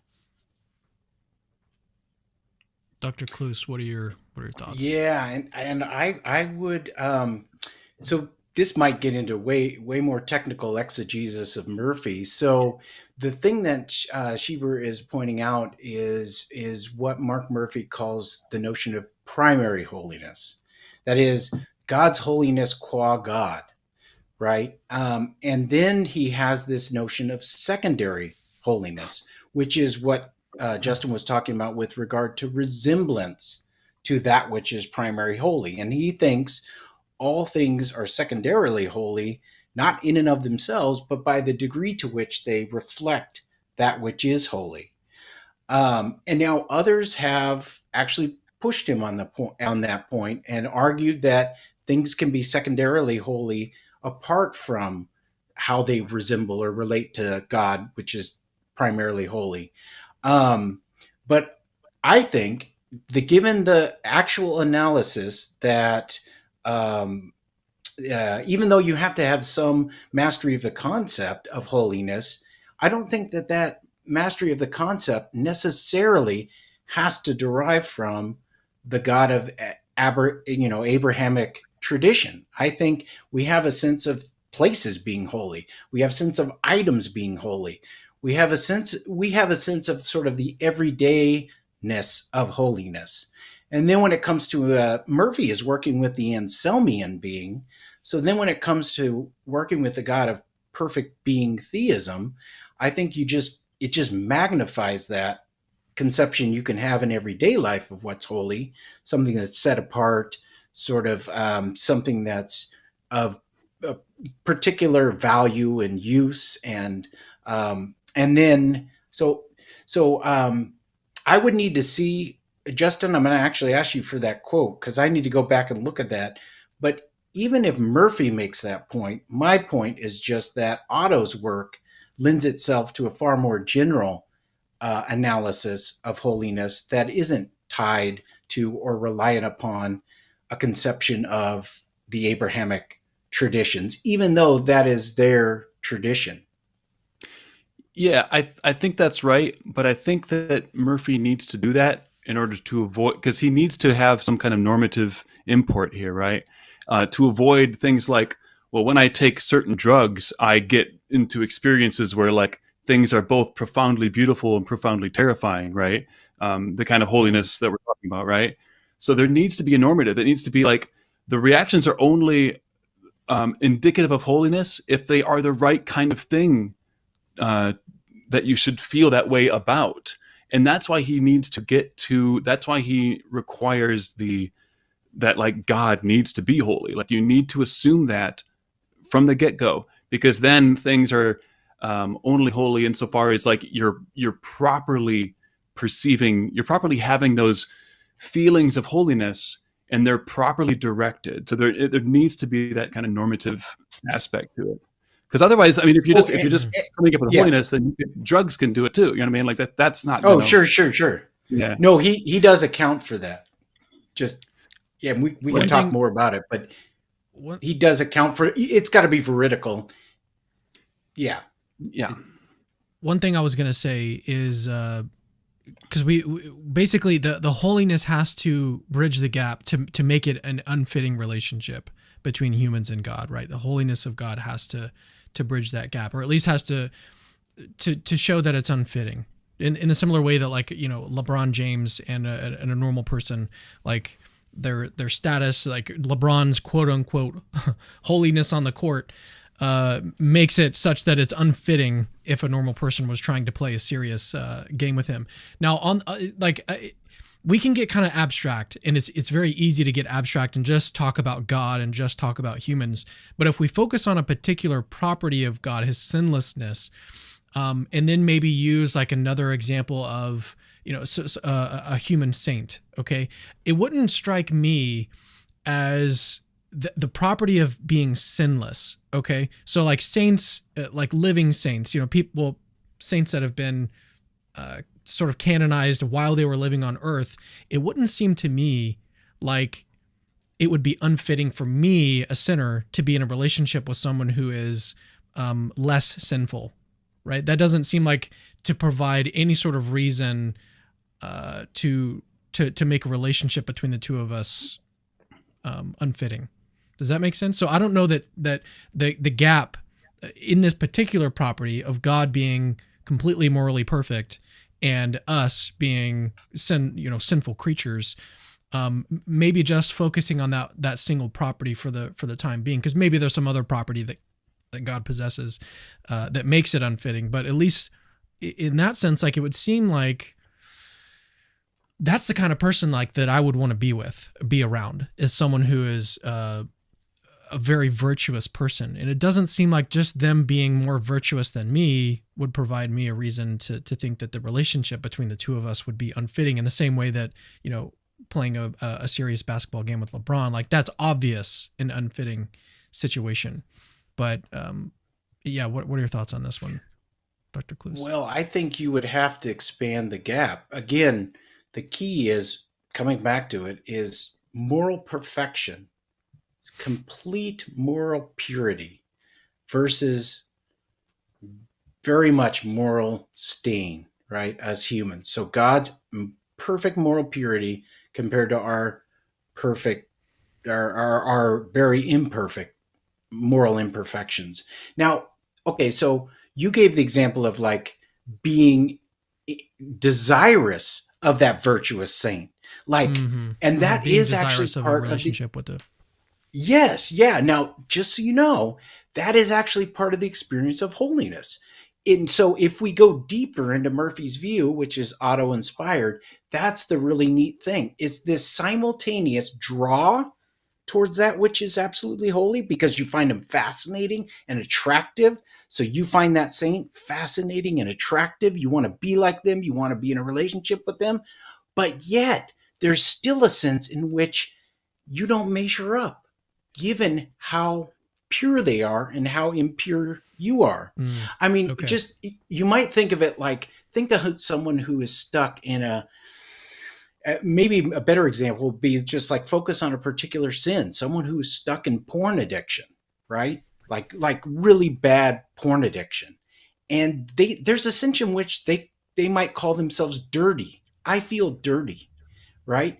And if they were to be around people who were living a more upright life, and they would feel like, if this person knew what I do on the side and how stuck I am in this addiction and this sort of dirty behavior, they might say, gosh, you wouldn't want to be with me. And so in a sense, like, it's not fitting for us even to be hanging out, especially when it comes to like how dirty I am. So yeah, I'm just trying to, yeah.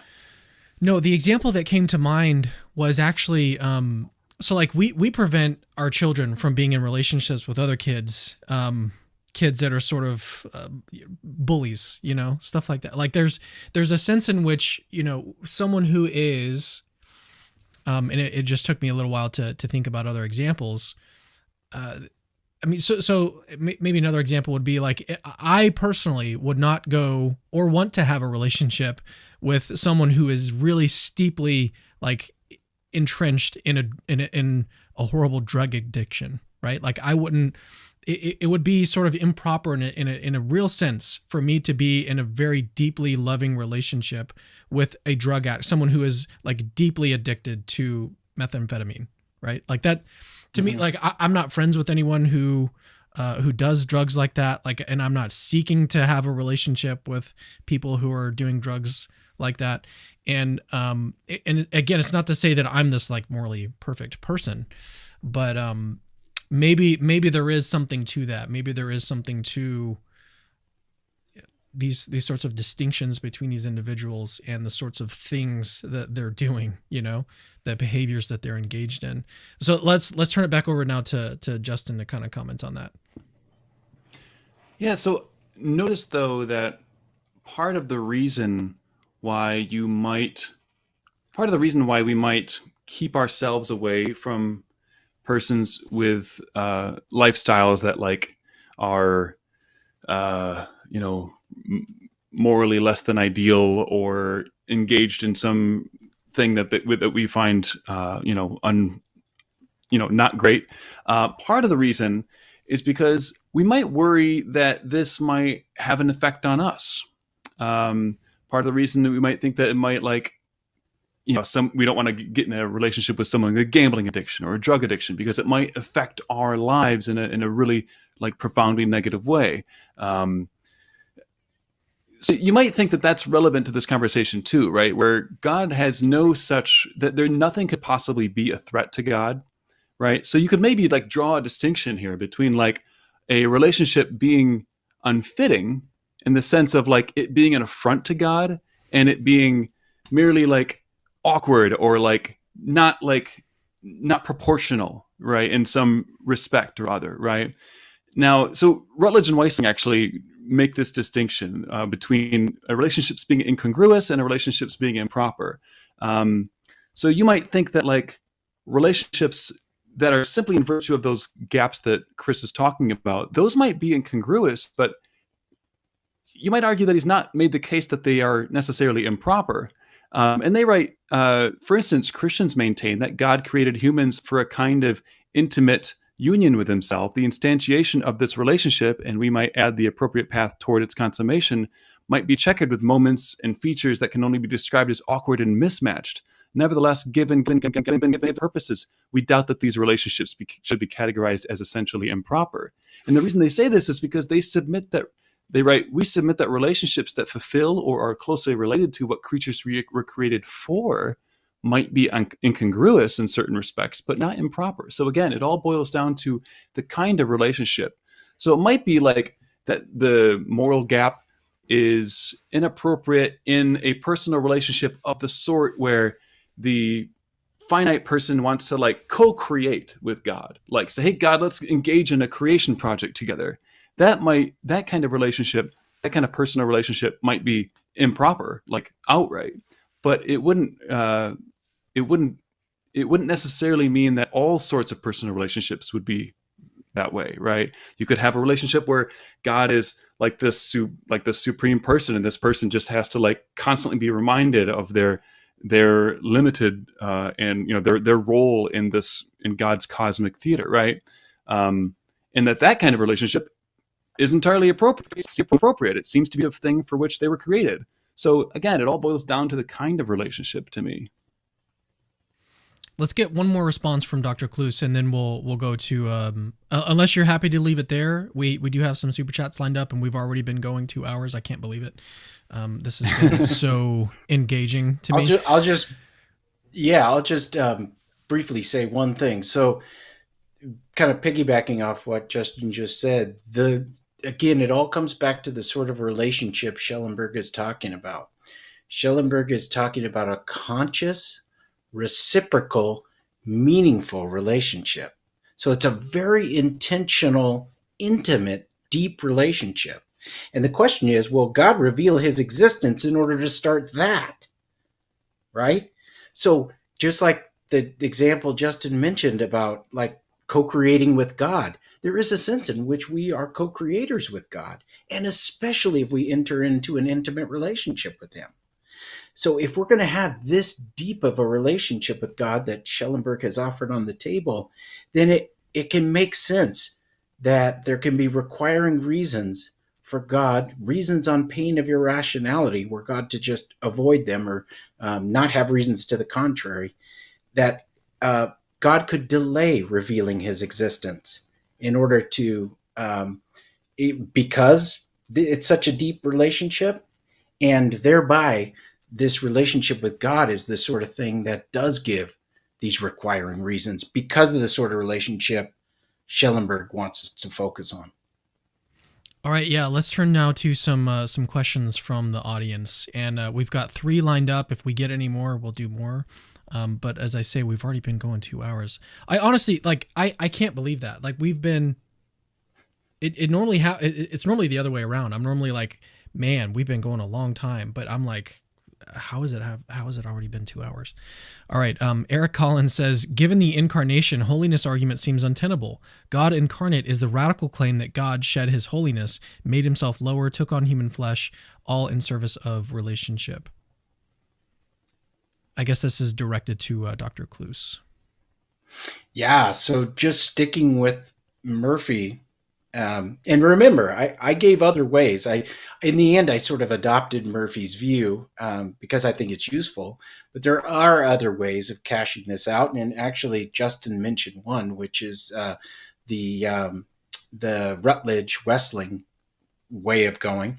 But so Murphy's way of going makes the incarnation that much more amazing. So when God sort of, shed his perfect, lowered himself, condescended to earth, he added to himself a human nature. He didn't at the same time, Jesus didn't get rid of his divine nature, right? So on at least Orthodox understandings, Christ has two natures. He's one person with two natures, divine and human. But because Murphy sets it up that the default is to avoid incarnating because it would be unfitting, but yet God chose to act on justifying reasons of love and condescend to creation to save humanity, that makes it all the more amazing and beautiful, because on Murphy's view, this is surprising. Why would God do this? Oh my gosh. And the incarnation is very surprising. So in that sense, I think Murphy's view kind of captures the surprisingness of a perfect being condescending and taking on a human nature, even though it's in some sense beneath God to do that, and God would have requiring reasons not to do that. This is unrelated, but I wonder if that would actually have negative consequences for the argument for the resurrection, because it would lower the prior probability. Is that what you were thinking too, Justin? It would seem to lower the prior probability of the resurrection if the incarnation is an event that is surprising and unexpected. And that's the opposite of what Richard Swinburne argues in his work on the resurrection. But maybe there's a way to marry it. But what are your thoughts on that, Dr. Cloos? Oh, that would require some fleshing out. Yeah, that's interesting. I'll have to think about it more, honestly. There would be a lot of components to that you would need to sort of flesh out. On the face of it, I don't think that's the case, but again, I would need to think more about it. Mm-hmm. Well, maybe I think what sort of occurred to me is that Richard Swinburne might think that there's just different reasons to incarnate that are sort of unrelated. So you can have a sort of initial, if you only consider the fact that God is holy, if that's the only consideration that you're thinking about, then that might lower the prior probability really, really low. But if you then combine that with Richard Swinburne's arguments for the incarnation, along with God's being all loving, then that might increase the probability of the incarnation. But I still do wonder if a similar strategy might be employed by someone like Justin, who wants to argue that God would have reasons, overriding reasons, to enter into a personal relationship with everyone. I wonder if a similar strategy might be available to Justin. Yeah, I also wonder if there's not some worry here with regard to just general natural theological argumentation, right? So if the case for theism gets a lot of horsepower out of the fact that life is valuable, then you can make these natural theological arguments for fine tuning, for consciousness, for various things, right? But if it's the case that any finite form of life is repulsive as a default to God, then where do these natural theological arguments go? It does seem like there's going to be some violence done to the positive case. Well, and actually, Justin, you mentioned it. So that's where I might jump off the ship of Murphy, namely that for him, humans have no intrinsic value, which you mentioned. And I don't think directly his holiness case relies on that. He's got a whole apparatus surrounding that claim. But I would be interested in working out a holiness view that maybe had some elements of Murphy, but still gave humans intrinsic value to avoid the sorts of worries that you're raising. And I don't think it's like because God has requiring reasons of holiness, like you're just trash or anything like that. But I do think like the imago Dei, the way that we're made in the image of God, really does need to sort of get married and unified to this view that God has these requiring reasons of holiness. And I haven't worked that out yet. All right, let's move to the next question from the audience. Fundamentality says, is Schieber's argument logical or just evidential? Yeah, so the argument that I presented is from J.L. Schellenberg, and yeah, it is a logical argument in the sense that, the premises kind of just deductively follow there, or the conclusion deductively follows from the premises. But obviously, there's going to be different concerns, like with regard to the existence of non-resistant non-believers, right? Like that's going to ultimately be an evidential case for that, right? So it's going to depend on like what, how much testimony you have and you're in possession of with regard to what people's beliefs are, right? It's going to depend on your view of testimony and how that works generally. And you'll want to obviously be consistent with that. You couldn't say reject every atheist's claim to be an atheist while at the same time arbitrarily accepting the reports of 2,000-year-old writings, right? Like you need to have a kind of consistent view of how you take testimony. But yeah, there's evidential and logical portions, but fundamentally, which is the question was asked, it's a logical argument. Yeah, I think that's an interesting question because I've talked with philosophers who provide pushback on the distinction between the logical and evidential versions of the problem of evil, because there are, as you just pointed out, Justin, there's elements of both in virtually every argument from evil. Maybe what the distinction is supposed to be is that there's arguments that contain like modal operators, but then again, you're still going to be assessing the probability of the individual premises in the argument. I don't know exactly where I sit. For similar reasons, actually, there's philosophers who don't like the distinction between a defense and a theodicy. But Dr. Cloos, what are your thoughts on this question?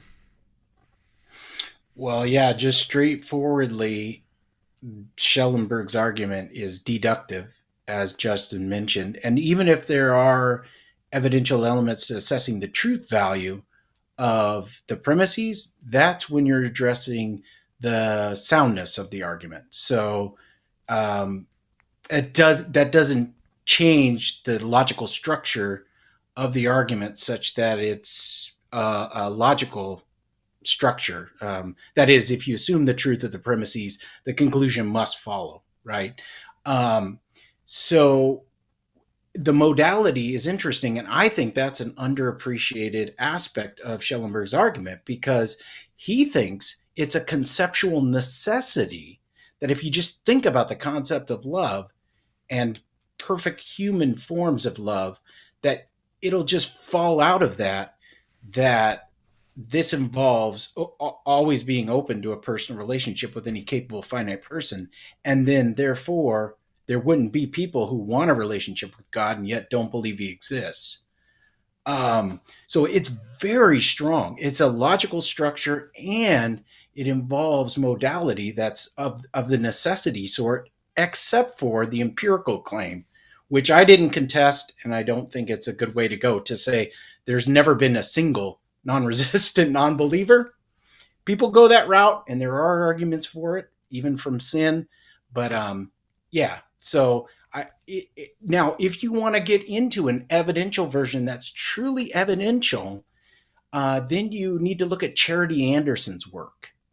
So she develops a Bayesian version of the hiddenness argument, and that's evidential through and through. And if you look at her version, even though it's a little technical, you can find her paper online. So she's got several papers developing it. You'll start to see the stark contrast with Schellenberg's argument. That's the logical form. All right, let's do the last question, and then we'll close out for today. So Randall Chase says, for Schieber, could God's hiddenness be like a loving parent who sent their child to their room?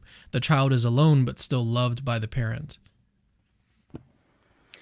So yeah, I actually mentioned this as a kind of strategy, a kind of divine strategy to deal with moral immaturity, right? So I'd mentioned that like God could use a kind of divine cold shoulder in a way, or God could send his created ones to their rooms, right?